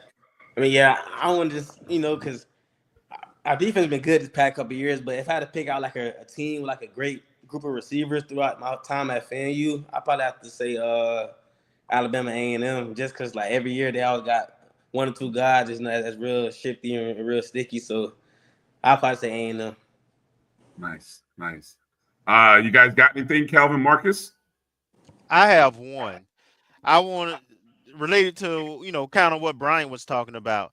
What's the best player on a opponent's team that you saw while at FAMU? Oh, Cam Moore, easy. Easy. Yeah, I mean, we just played him this past fall, and not even to hop on his bandwagon too much, but just to kind of see that guy live and do what we all saw over television right in front of me was very impressive. So Cam Ward for sure. Yeah, I say Cam Ward too, just because I played against him. I'm on defense, so he real good. Real good. Slinger. I say he got a real good snake eye. So I feel like Cam Ward was probably our greatest opponent we played this past season. Let me ask, what about the receiver at Troy? Yeah. Hey, I ain't get to guard him. I ain't get to guard him. I know. I ain't seen him all game. I wish I would have seen him. Hey, that was a nightmare. That was a nightmare. You gotta duck those, K3. You gotta duck those. Yeah. I ain't get to guard him though. Right. Yeah. They should have had me on them all game, but Amen. We right there with you. It's all good. Yeah. Good stuff. Marcus, you got anything? I guess in reflection, what was your favorite and least favorite stadium to play? I don't know if it's gonna be the same answer as what you answered before. Your favorite stadium, opponent stadium, or the least favorite and the least favorite. My favorite opponent stadium, I'd definitely say Southern. It be lit out there. Like, I think I traveled there probably twice. Yeah, in the 2 times I traveled there, like the stands was packed, like real, like lit. I'll say, and I mean, I'll say Jackson State too, just because I only played them one time this season at their stadium, and then when we played them, it was lit because the winner out of Jackson State and FAMU just gonna win it all. I'll say so. Us playing them, it packed out the dome. I'll say, and my least favorite stadium to play in, I'll say Valley, just because when we played them, it was just like high grass, like the grass so high you had to pick your knees up out there. So I'll say Valley's my least favorite. They got turf out there now. Yeah, now they got turf, but we played them at home this past season, so I ain't getting a chance to play on that turf they got. Well, for me, of course, my favorite stadium ever to play in is Brad Memorial. That's number one. Oh yeah, yeah. My favorite opponent stadium would have to be probably North Carolina, just because I think it was their home opener when we played them in North Carolina. They had the student section going crazy, and those are some of those big time ACC games that I grew up watching with my family, and to actually be a part of it and to see a running back like Jalen McLeod score, and I'm right there beside him. That was probably the most lit feeling for me, because I actually grew up watching, those big time Florida State, North Carolina, big time ACC games. My least favorite would probably be like Kendall said. Like, I remember going to Itabena, and it was like ant hills in the hill, and this is no exaggeration. This is nothing. Ditches in the turf. This is real. So probably Itabena probably be my least favorite for sure. And then they got you in like this little bitty lunchbox locker room, two sides of lockers, and then the rest was history. Thank you. See, it further validates how hard the wins are. Sometimes folks get critical when they look at the score and they say, "Man, why was it so close?" Man, y'all don't understand. See, we got used to that. We used to that high grass, man. Yeah. See, it'll be interesting going forward to see what happens now that they have field turf out there. Yeah, they do. No doubt. That first year y'all went to Itabena, wasn't it more like mud? Yeah, that's the game that we talked about. That's before they did any renovations, anything. So it was just right. Like this the whole way, running up and down the hill. So. Oh my God, that was bad. Yeah. I had a question from the chat that asked about what's the pro day plans now? Obviously pro day is it March 26th? I think is the date. It's March 20th. March 20th, yeah. March 20th. All right, so 15 days away. What's the plan? You guys staying on a similar routine that you're on? Do you do any? I don't know if cycling off is the right word, but how do you get ready for pro day at this point of where you're at? Go ahead. Oh, I'll go. Like you said, it's not really the same plan. I'll say it's kind of like more intense, just because me and JB did a combine already, so we got our official times back. So now we got to improve on those times. So now we're going even like 10 times harder to make sure we better those times, I'll say. So, we're just focusing on the small things, I'll say, just keeping your head down, just getting out of your 40 time, low and things like that. So I'll say just more on the small things, I'll say. Yep. He's pretty much right. Pro day is nothing but a smaller combine just held at the school or university. So like Kendall said, we have our official numbers from the NFL. And so, like he said, for me and him personally, is just to try to improve at this point. And the only way to improve on something that you did the first time really well is the little things, like he said. So. Gotcha. Guys, before I turn it over to you and give you guys the last word, let everybody know what are your degrees? What were your degrees in at FAMU? I majored in health science, public health field. So yeah. So I got my first undergrad degree in sociology, and then before this past fall, I started another degree in health, leisure, and fitness. Okay, nice. All right. Well, I'm gonna give you guys the last word. Anything you wanna say to Rattler Nation, and any people you want to shout out? I want to give you the last word. We definitely appreciate your time and you guys coming in and chatting with us. Why don't you go first, Jeremiah? I just want to say thank you guys for giving me the opportunity to be able to come on and speak and drop some jewels on our prior experiences. I really do appreciate it, and I'm grateful for the opportunity. And I love FAMU. I always love FAMU, and we're gonna strike again. That's pretty much it. That's always what I'm gonna say. So. I want to say thank y'all for having me on the show as well. Like Jackie said, just giving a lot of information and gems, I'll say. I love FAMU. I'll play another season there if I could. So, but nah, I'm gonna give shout out to my mom, my dad. I know they watching on the big TV at home. So, shout out to my mom and dad. I know they watching. Rattler Nation, man. Y'all be there March 20th, 2 p.m. It's gonna be a movie out there, so make sure y'all be there. Nice, beautiful. And guys, I definitely, whenever you guys want to come on the show, whenever you have something to promote or share, if you want to come on and talk about it, you always got a home here. You're official friends of the O&G. And we just want to say, I think I speak for Marcus and Kelvin. We appreciate the way you guys represented on the field and off the field, in the classroom, everywhere. I mean, you set a great example for your former teammates and even the young Rattlers, and you make us old alums, some older than others. You make us feel proud. So, you always got a home here. Thank you. We appreciate it, man. Family forever, man. All right. Fangs up and good luck, guys. Exactly, guys. Fangs up. Good luck. March 20th is Pro Day. We'll see. And then, of course, we'll be locked in to kind of see what the spring drafts and all the other opportunities that come up for these guys. But as you heard here, I mean, the brand is the brand, and the standard is the standard. And the scouts know about FAMU, and they definitely know about Jeremiah and Kendall. So appreciate you guys. Thank you so much. Yeah. Oh, make sure to give your we know your social medias, but throw your social medias out there so that way people can hit you up and make sure that you got some appreciation. My Twitter, X is K3NDALL Bohler, and my Instagram is thatboykendall. So my Instagram is at FTSJP_, and my Twitter is _JLP5.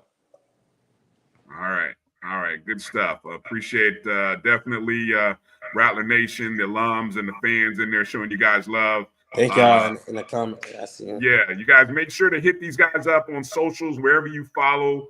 If you follow them on X or you follow them on Twitter, hit them up.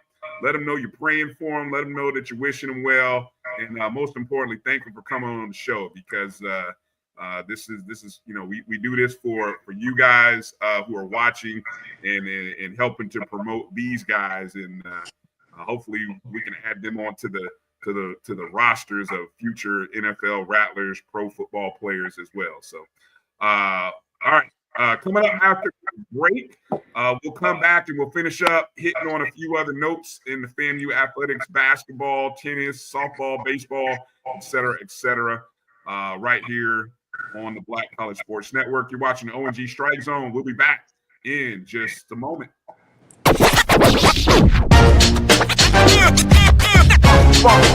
It's like a loop machine. All around town, people trying to get down.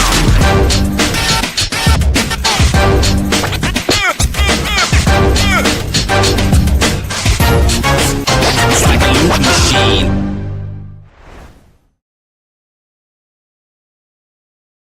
You're looking for the latest information on Southern University sports, the Southwestern Athletic Conference, and HBCU athletics. There's only one place to go.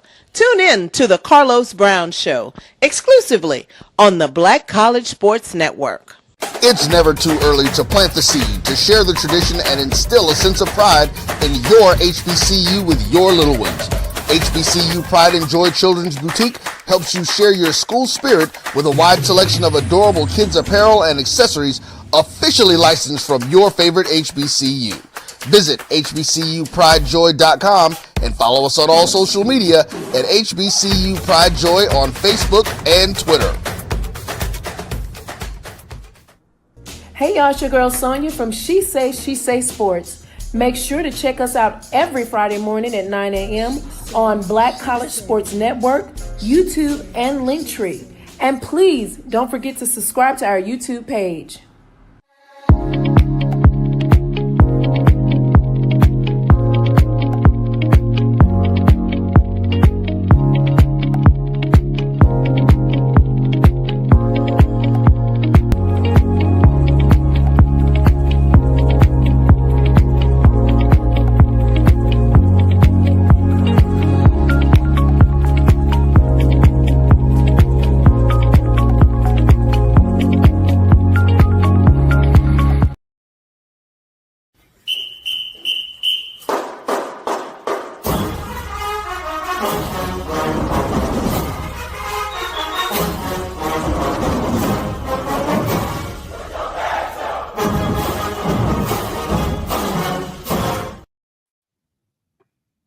Welcome back to the O&G Strike Zone. Bryan, Marcus, Kelvin. Again, one more shout out to the five guys, the HBCU Legacy group. Again, those guys did a great job, represented well, and man, wishing them all well. Yep. So it'll be good to see them add on. Always good to see and hear that validation from the guys, right? Yeah, absolutely. Yes.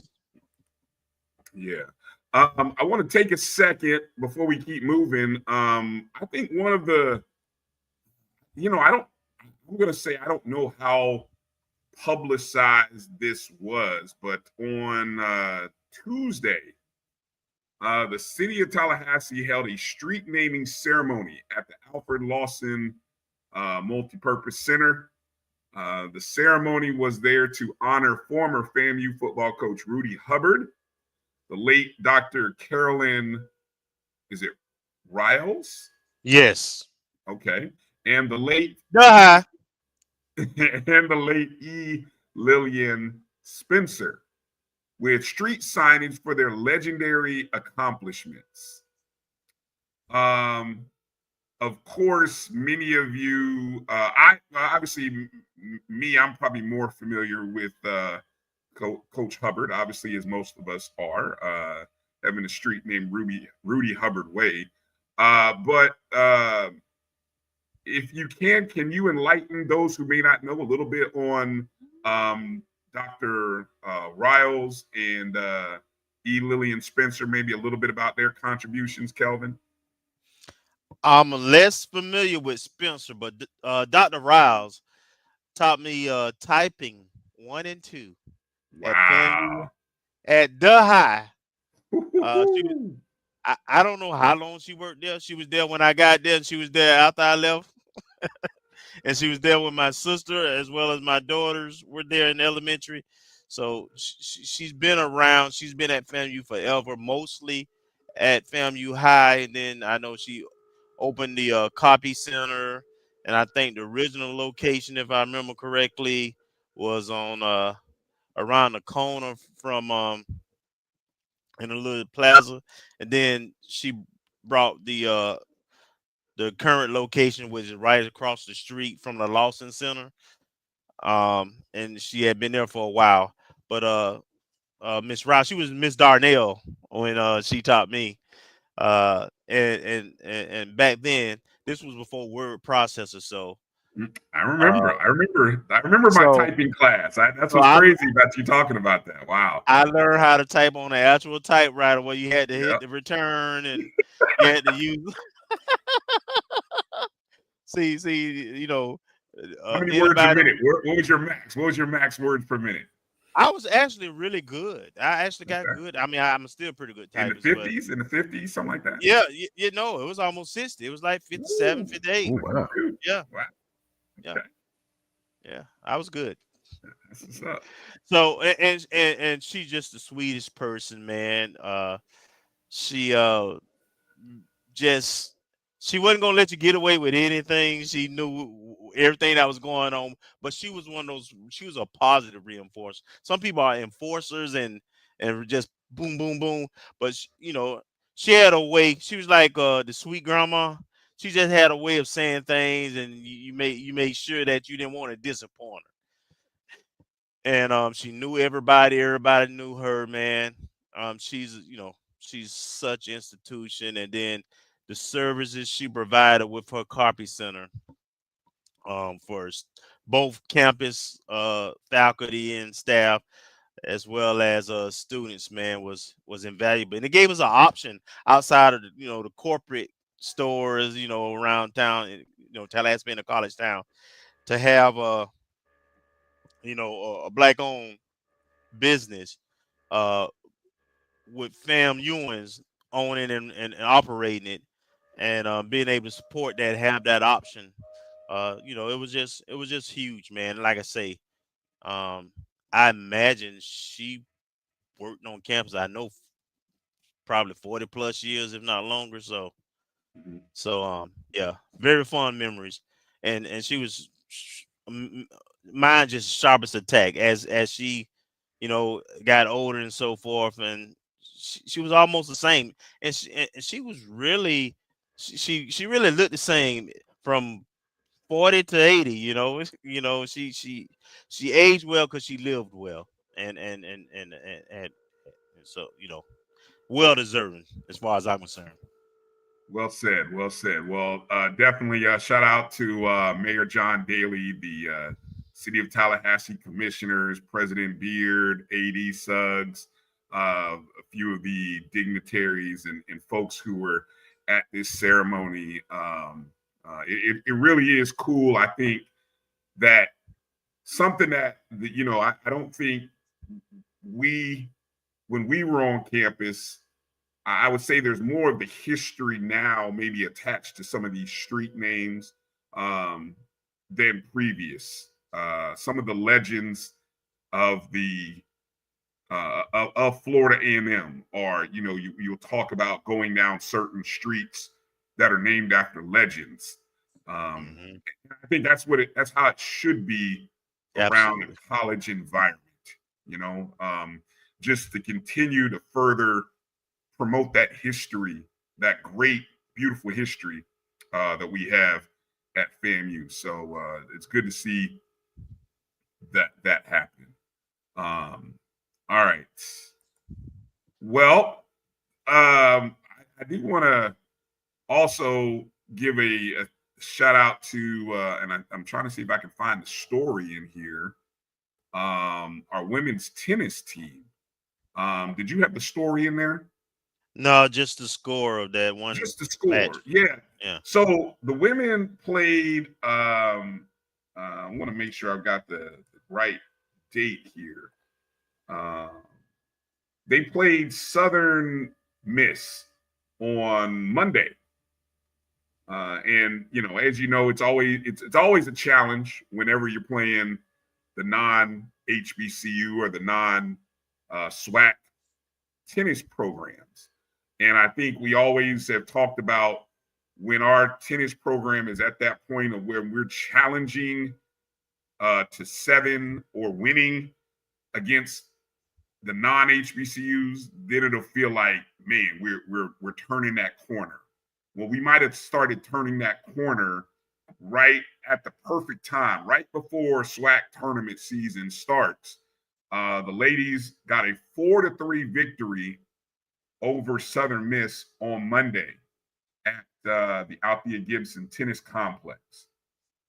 So I say that's huge because this weekend they're out on the road. They're heading to Jackson. I believe they're heading to Jackson, Mississippi, to take on Mississippi Valley State, Alcorn, and Grambling this upcoming weekend. So Friday, Saturday, and Sunday, they're in Jackson to take on. So, the SWAC season is upon us. And so it was good to see the ladies get a win to close out the non-conference because they took some lumps, a few lumps through the non-conference. So congrats to Coach Nikki and the ladies. Yeah, so good stuff. Good stuff. All right. You want to get back to basketball here shortly? Yeah, let's talk about the men's. All right. So again, let me make sure to remind everybody that March 11th through the 15th at the Gateway Center Arena in Atlanta, which and again, I can't underscore this enough. The arena, the hotels, all within a MARTA trip of the airport. I mean, it is all right in the same vicinity. So, as people have described it to me, you can essentially get off the plane. I mean, if you wanted to walk, but you could probably take a shuttle from the plane to the hotels, and the game and the arena are all there. So I think this is a great opportunity for the SWAC and for everybody who's going to be there. Of course, 10 teams are going into the tournament this year. We talked about our women's seeding and where we're at, but let's get into talking about the men. The guys split a pair of games on Saturday and Monday as we defeated Grambling 73-68, and then turned around on Monday and dropped a very close ball game to the SWAC's best team, Southern, who, by the way, Southern, who had just lost to Bethune on Saturday by 1 point, guys. Southern has only lost 2 games. Each game they have lost those by 1 point each. So Southern has lost 2 games by 2 points. And that's how tight this is. Kelvin, you were there. What's your thoughts on what you saw? With the Grambling game, it was competitive throughout. It was kind of a battle for us, that game. Over the last 4 games, because we've essentially lost 3 out of the last 4 at this point, our 3-point shooting has not been as dynamic. And that happens when you're a 3-point shooting team. You're going to have periods where, so we missed some shots, that were fairly open. They weren't like bad 3-pointers, but, we didn't hit at the clip that we normally do or have that long prolonged streak of threes. So the Grambling game was more of a grind. It was just a, kind of gut check thing. Grambling is pretty competitive, well coached. And, we were able to close that one out in the last minute. And the Southern game, it's one stat. If you look at it, it's kind of like the women's game. I went through all those stats and how we dominated. It's just one stat with the Southern game that sticks out. We missed, I believe it was 16 free throws. Yeah. 16 or 17. Yeah. And we lost by 3. Yeah, we were basically around 50%, something like that. Yeah. I was like, ooh. Yeah. So, 16 of 31. We were 16 of 31 Southern was 13 of 20. So we went to the free throw line 11 more times than them, but the missed differential was 15-7. Right. And we lost by 3. Yeah. So in short, we're going to still be a very dangerous team come tournament time. I think we're at least the team that anybody want to face the least, because we're never out of a game because we shoot the threes and we have multiple players who can consistently shoot the 3 well. As you can tell by the scores, our defense wasn't stellar, but it was pretty good. I thought against Southern, and maybe the next time we play them, I thought our bigs did pretty good, particularly our starting center, and there was more opportunity. Southern rotates 10 guys. They bring in a whole starting 5 the whole game, right? They rotate 5 in and out, but they're not very big at all. And so when we did feed the post and got them the ball in good position, there was really nothing they can do. And I think one of their bigs, one of the 6'8" guys they do have one, got fouled out, and the other one probably had 3 or 4 fouls at the end of the game. So I'm sure Coach will have the guys prepared and ready for first Bethune.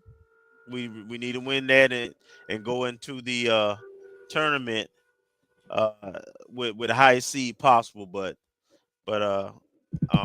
I've really enjoyed watching the guys play.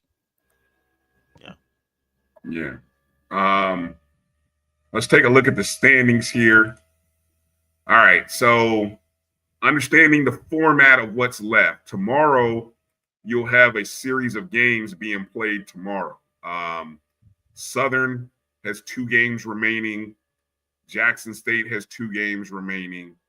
And Alabama State has 2 games remaining. Now, currently, we are sitting in the 6th seed. Okay. And so I say all that because we're sitting at 6th, where an Alabama State loss could instantly, well, we don't own the tiebreaker against Alabama State because we've lost to them twice. So right. we have to win, and Alabama State needs to lose their last 2 for us to jump into the 5 spot. And don't forget Texas Southern there as well. We do own the tiebreaker. So if Texas Southern were to lose their last game, we could. So there is still an outside shot for us to move up into the 4. Another thing I went and looked at, guys, the first year we came into the SWAC, that was the year in which we actually finished as the 4 seed. Well, we went into the tournament as the 4 seed. I believe we were the 4 seed. That was the 11-win team. MJ Randolph was the conference player of the year. And unfortunately, we got bounced in the opening round to a 5 seed, Alabama A&M, I think it was, right? We were the 4 playing a 4-5 game. And then, of course, the last 2 years been kind of in the dumps. So this team has a chance to equal the success for the most wins in the conference. And more importantly, we got to get off of this Bethune losing streak. It's been a long time since we've beaten Bethune. I think I'm just looking at the history here. The last 5 meetings have not gone well for us. 7 of the last 8 have not gone well for us. So, I mean, pretty much, since we both joined the SWAC, it has not been good for us playing Daytona, whether it's home or away.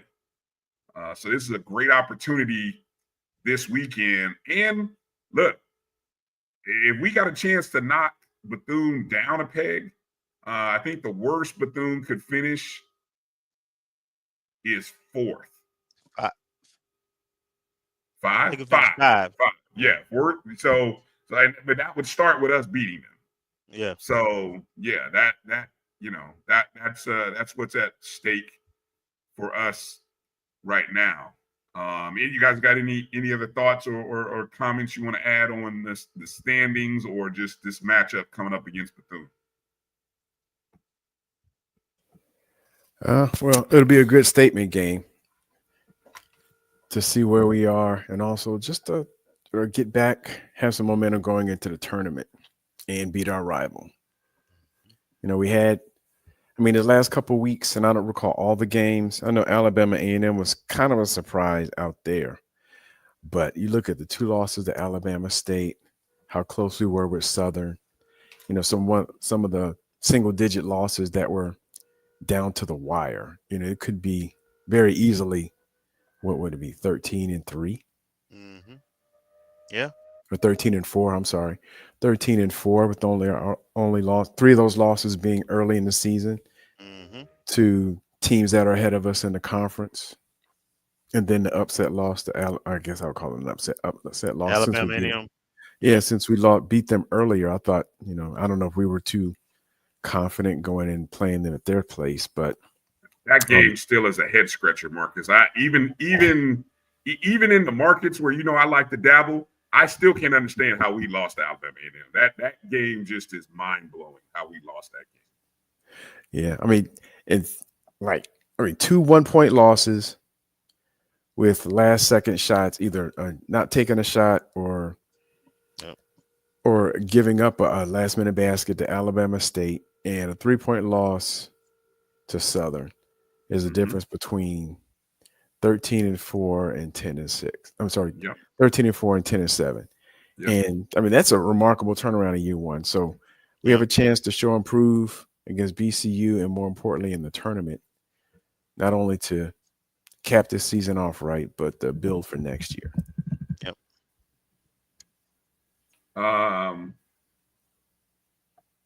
I appreciate Tim Young for dropping this little nugget here. Yeah, Coach Crary was recognized as a finalist for the Joe B. Hall National Coach of the Year Award. Let me see. Just quickly. Southern's the only team above 500 in overall record. Yeah, exactly. That's another interesting thing that you look at. So I'm trying to just, anyone who might not be familiar with the Joe B. Hall Award, named after the longtime Kentucky head coach, given the task of following the legendary Adolph Rupp. Trying to see the award, I think is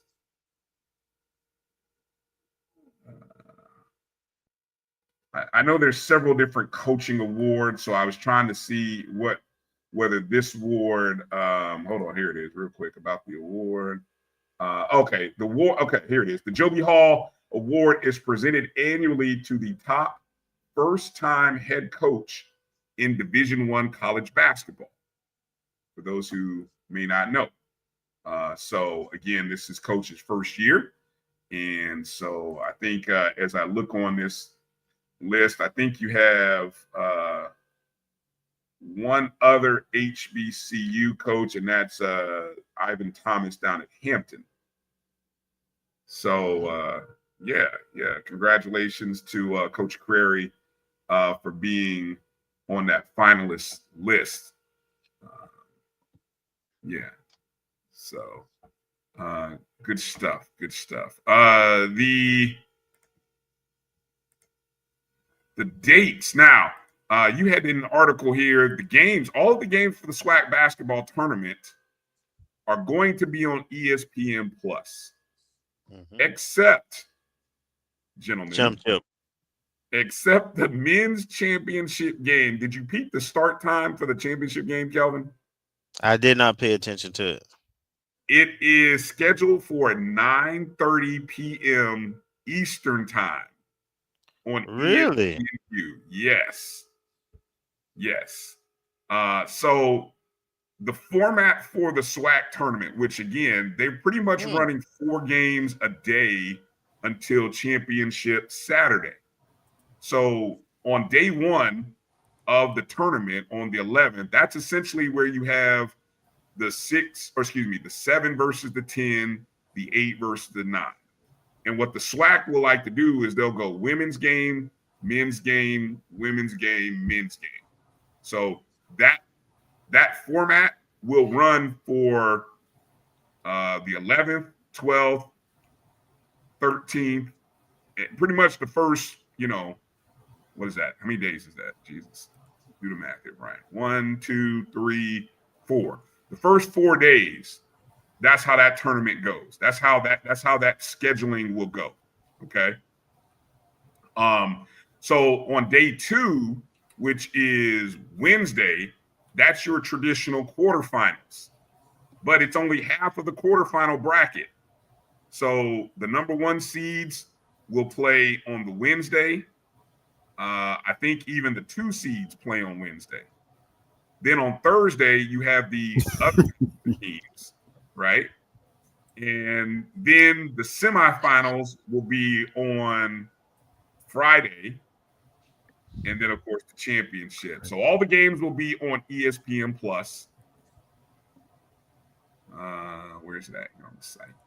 Yeah, all the games are on ESPN Plus beginning at 11 a.m., then 2 p.m., 5:30 p.m., and 8:30 p.m. So again, the women's championship is at 5:30 on Saturday, March 15th on ESPN Plus. The men's championship is 9:30 on ESPNU. Yeah. Okay. And I'm told about the tickets, they are sessions. So just in case you wondered, you have the 11 and 2 is a session, and then the 5:38 is a session as well. So again, we won't know. I don't know. By the time we go on the air next Wednesday, we won't know whether. Well, the FAMU women will have played a game. We won't know about the men. Mm-hmm.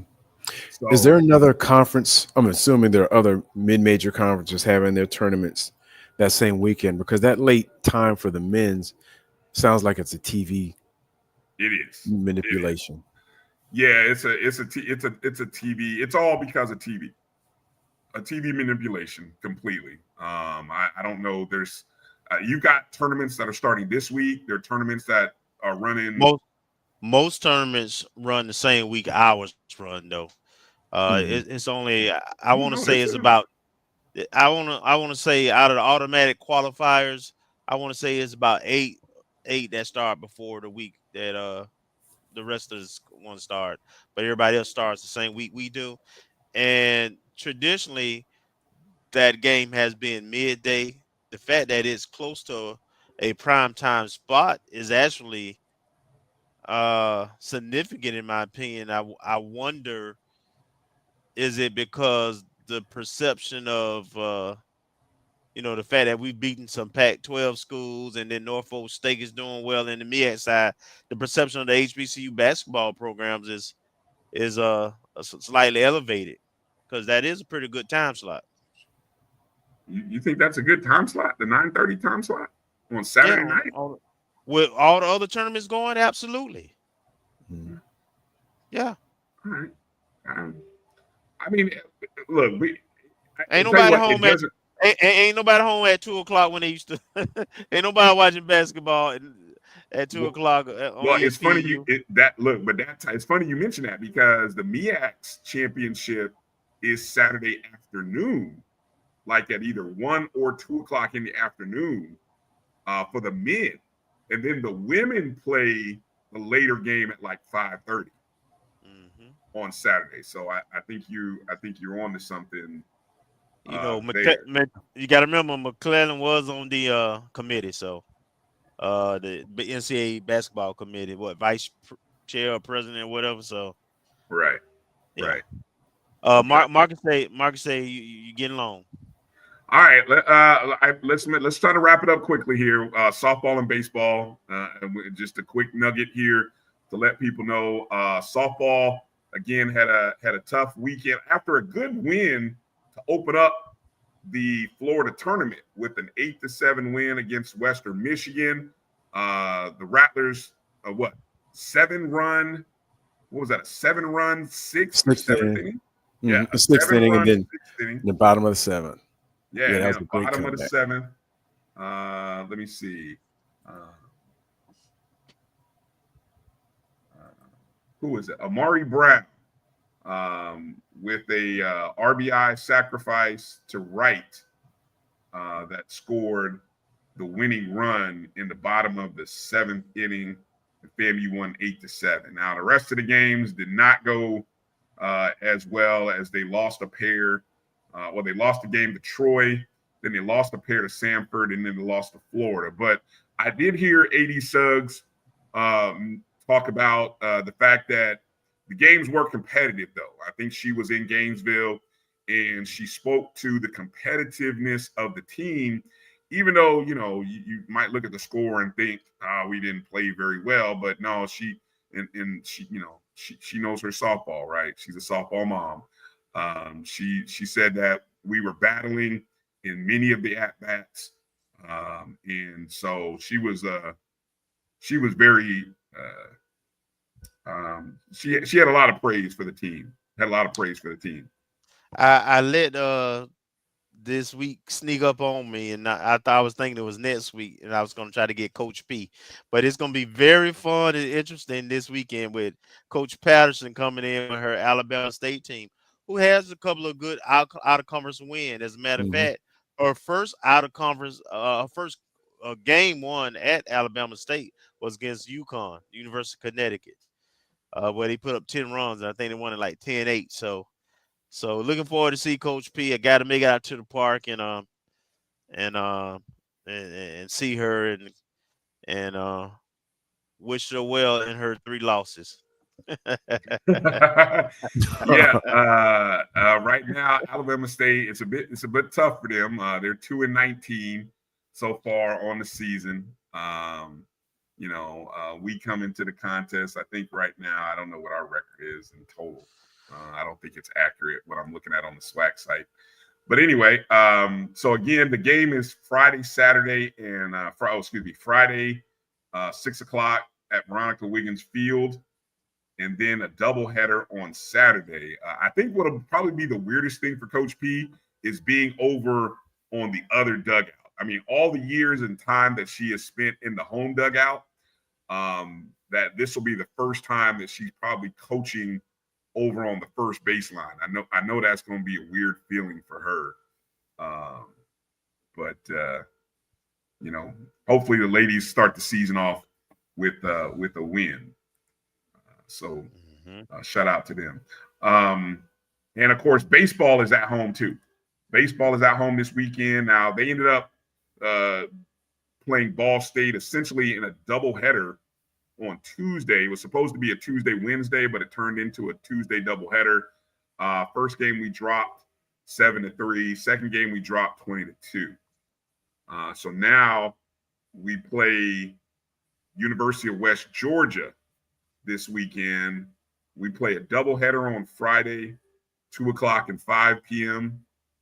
Saturday we play at 2, and then Sunday at 2 as well. Yeah. So that's the matchup for this weekend. Any other sports info or anything that we left off? No sports info. I know there's two university related things I want to mention. One, that we have a long time Rattler alum and active employee stepping into the chief of staff role until we finish the presidential search in Carmen Cummins. A well-known commodity, good person, should do a really good job in that role for however long she's in it. And then also there's a president for alumni. There's a president's steering committee meeting that you have to RSVP to. I know I retweeted and I've got the link sent to me, but tomorrow I think it's at 6 o'clock. So to get feedback from alumni on what we should be, what kind of characteristics and traits and things we want out of the next president. So make sure we participate on the front end. Mm-hmm. Mm-hmm. Marcus, before we log off, can we spend 10 minutes or 5 just mentioning our AD and the media tour over the last couple of days? Any thoughts on any of the info that has come out of her interviews on a couple of shows? You got time just to mention anything that you gleaned from those? I only got a chance to watch off script. I did not get a chance to catch the coach's corner. And I caught about 3/4 of it as I was listening on to back and forth to work. But I guess the first thing, and I don't know if it had been formally announced, and if it was, I had missed it. But it sounds like FAMU and the SWAC is opting into the House versus the NCAA agreement. Mm-hmm. So that was, and of course, Coach Rice alluded to that earlier with the pending changes to the roster size. And so I guess for us, understanding what all that means on the FCS level or Division One FCS level as it relates to football, and how that's going to play out, the differential between what we're accustomed to having not only as coaches and staff but as fans in terms of roster size, the number of scholarships, because I know some of us who kind of deep dive into it and understand about equivalency sports and versus full head count and things like that, understanding how that all impacts us, what our roster size is. That's the one thing that stuck out for me from the interview. And the other, and not that it wasn't a surprise, but just how VP Suggs articulated the FAMU vision in terms of looking out 10, 15 years down the road, how I guess it's the catchphrase, right sizing or making it a la carte for the different packages and the rationale behind that, not only in terms of the pricing of it, but removing the investing in champion packages because a lot of them may have been upside down or underwater as it relates to profit to the athletic department, and explaining all that. And then, I only got about 45 minutes in, so I missed the last 15 minutes of it, of the interview with Off Script. But I thought that was a good articulation, excellent articulation by her on the vision for the FAMU athletic department, some of the challenges, even though if you read between the lines and some of the subtleties that she mentioned, she wasn't crying wolf or chicken little or anything like that, but she articulated it very well for our audience and probably the HBCU athletic diaspora in terms of the things that we're facing, not only with the house challenge, but looking at how we can make a profit in terms of speaking about marketing, staffing, and the type of experience we want to give to the patrons, fans, and supporters coming back, and what that actually means. Because we can all speak on theoreticals, and Kelvin has actual experience within the athletic department. And so we can all speak theoreticals and type things on group chats and message boards, going back to MEAC fans, about we should do this and we should do that. But Kelvin and VP Suggs and other folks know what it takes to actually make that happen and to have satisfied customers. And I think that is the thing that was really not eye-opening, but needed to be said, because once again, we can have theoretical versus practical and experience, and we can all come up with ideas, but making it happen and having the people make it happen and having satisfaction on the tail end is a whole nother animal. Yeah, let me just add, the worst thing you can do is have people to pay for things that you're not able to deliver it at the level of their expectations, because you won't be able to go back to those folks and you lose the trust. Mm-hmm. Therefore you have no relationship. So and the only other thing I would say is we have a real pro as the AD. Yeah. Not only in her transparency and her accessibility, but I will say that I communicated after seeing some of those things, and what I would say is this, and I shared it with her. she has a great ability to communicate things for those who may not know the challenges that exist. Right? You would, and there's some real challenges.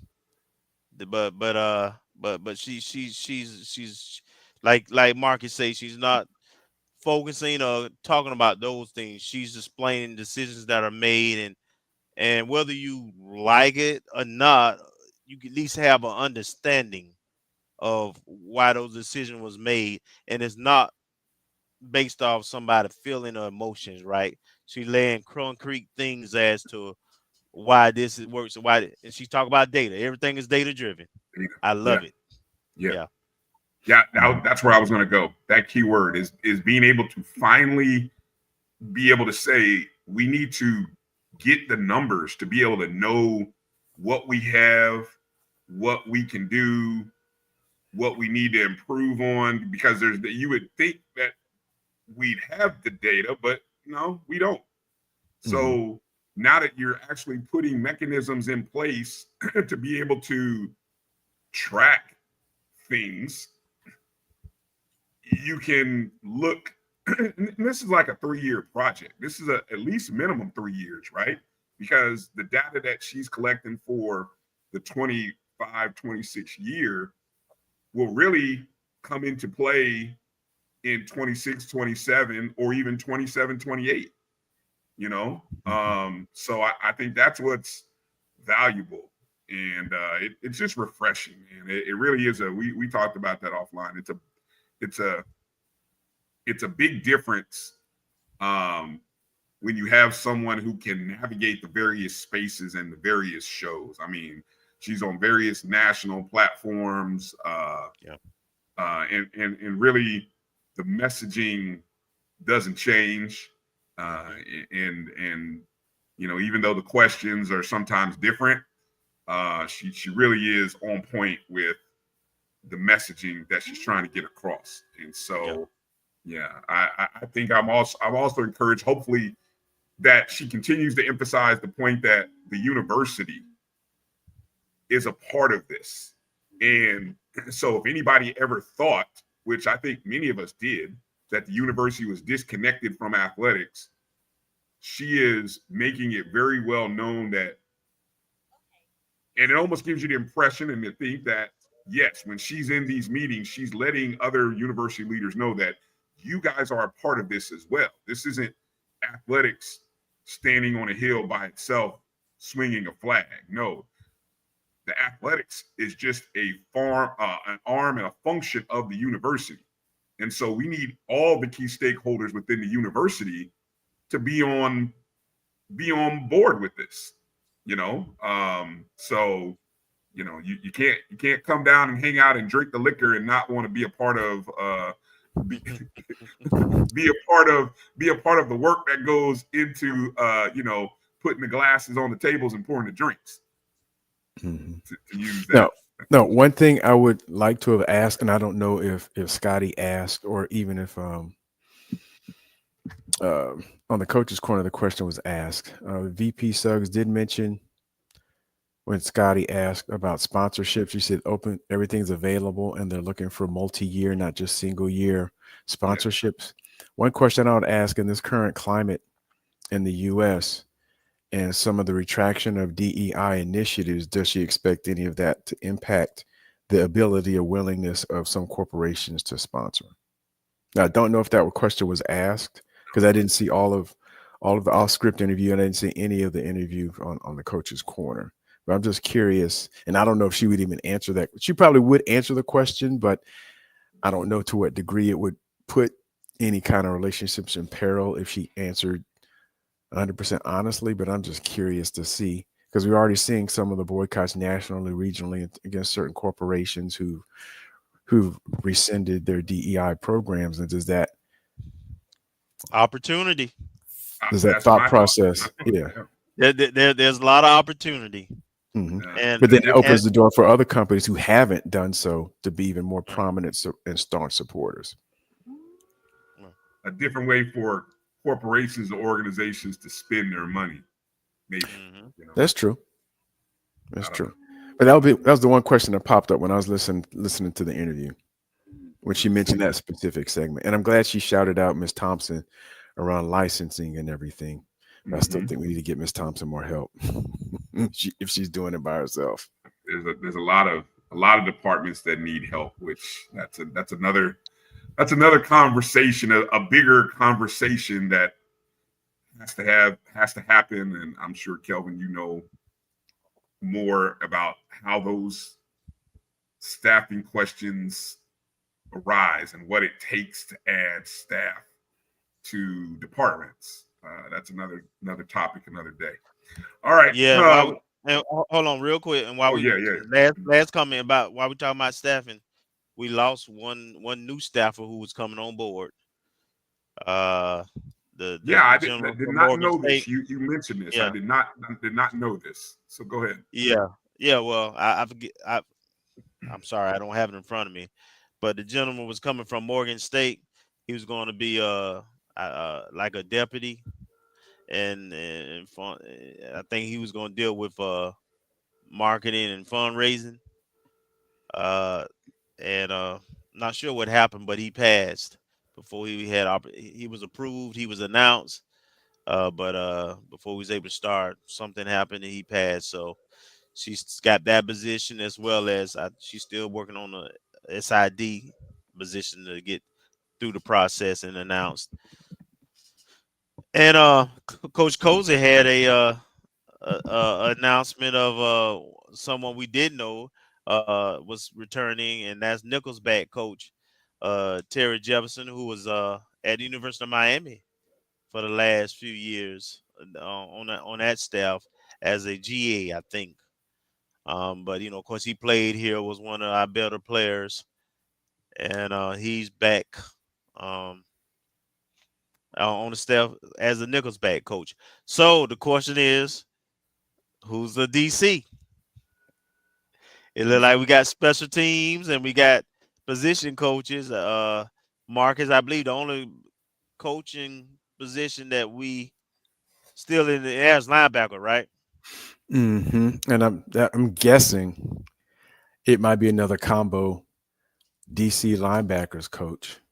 Now, that's just my speculation. I don't know. And I don't know where our head count is in terms of coaches. And I don't remember if we still have the 11 full-time coach limit now, or if there's, beyond analysts and all that stuff. But if that's a thing of the past, I'm not sure. I see Gerald's got the zip mouth don't call emojis. Don't call him because he ain't gonna tell us. Gerald knows. Yeah, being tight-lipped about it. But my guess, go ahead. I love the guess. Go ahead, I mean, I don't know. I'm not guessing a name. Oh, but in just terms of, linebacker coach is the only position coach we don't have available, and depending on how many spots and how big a budget is, either it's going to have to be a combination defensive coordinator, linebackers coach, or a linebackers coach and somebody else on staff is getting that role, or some other combination. Because I know we don't have a money tree out there behind Gallimore Powell. Right. Kelvin, just to put into context, since you mentioned Sterling Stewart, who had served as not only Savannah State's athletic director from 2011 to 2018, he was serving as the senior associate athletics director and chief revenue officer at Morgan State. He had passed away on the 26th of February. And I just came across an article from the Savannah Tribune, as well as the post that Morgan State had put out a week ago. You mentioned that he was the soon-to-be employee at FAMU in the athletic department. So none of that is in these articles. So that's sort of you'd have to know, if you know, kind of one of those things that sadly he had passed on. So he had a healthy career working in HBCUs and with HBCUs. So a very sad and unfortunate loss. And so our prayers and thoughts are with the Stewart family and all of those at the various schools, Savannah State, most recently Morgan State, those who he worked with and those who knew him well. Unfortunately, we don't get a chance to have that kind of luxury of getting to know him, but it seems like we would have enjoyed knowing him. It's kind of one major takeaway that I can take from all of it. All right. Let's bag it up. Let's get out of here.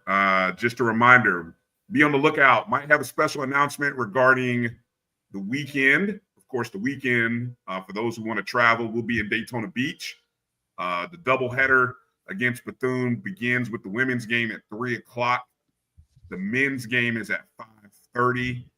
Of course, the women beat Bethune to open the season. The men lost that game, so it was a split back in Tallahassee. I got a text from Mike Reed. Mike says, and I think Keith Hadley, Things Up podcast, will talk about this tomorrow as well, but there's going to be an O&G invasion at the Bethune Grill in Daytona Beach at 1 o'clock. Now, apparently, this is a famous wing spot. It's located 731 Dr. Mary McLeod Bethune Boulevard. So I'm assuming it's right there, very close to the campus. And Mike says he's calling all Rattlers to show up at 1 o'clock. Make sure you're wearing orange and green, and let's go. Let's get some of their famous honey wings, and let's support. Let's eat up their wings, and then go over to their house, walk into their house, and take 2 dubs from them. So we're gonna take their wings, and we're gonna take their dubs. All kinds of W's. We're gonna eat a lot of W's. We're gonna eat a lot of W's in Daytona Beach on Saturday. How about that for a plug? Eat a lot of W's. There you go. There you go. So meet us there, Bethune Grill, 1 o'clock Saturday. Bethune Grill right there in Daytona Beach on 731 Dr. Mary McLeod Bethune Boulevard. All right, that's going to do it for tonight's show. Again, got to thank Coach Preston Mike Rice for joining us. Also, thank Jeremiah Pruitte. Thank Kendall Bohler for joining us as well. And as always, we thank you, Rattler Nation, for checking us out. Please make sure to like the stream, share the show. If you're a fan of podcasts, go check out the show on the BCSN Pod Zone, everywhere that you listen to podcasts. That's Amazon Music, iHeartRadio, Apple Podcasts, Spotify, and more. That's BCSN Pod Zone. For Marcus Green and Kelvin Rozier, I'm Brian Fulford. Be well, stay safe. See you in Daytona Beach or spring practice start Friday too. Oh, well, one more big nugget. So big weekend in Tallahassee. Baseball, softball, spring practice, all happening in Tallahassee. But if you're going on the road, we'll see you in Daytona Beach. Peace out. Things up. And we'll see you later. Good night, everybody.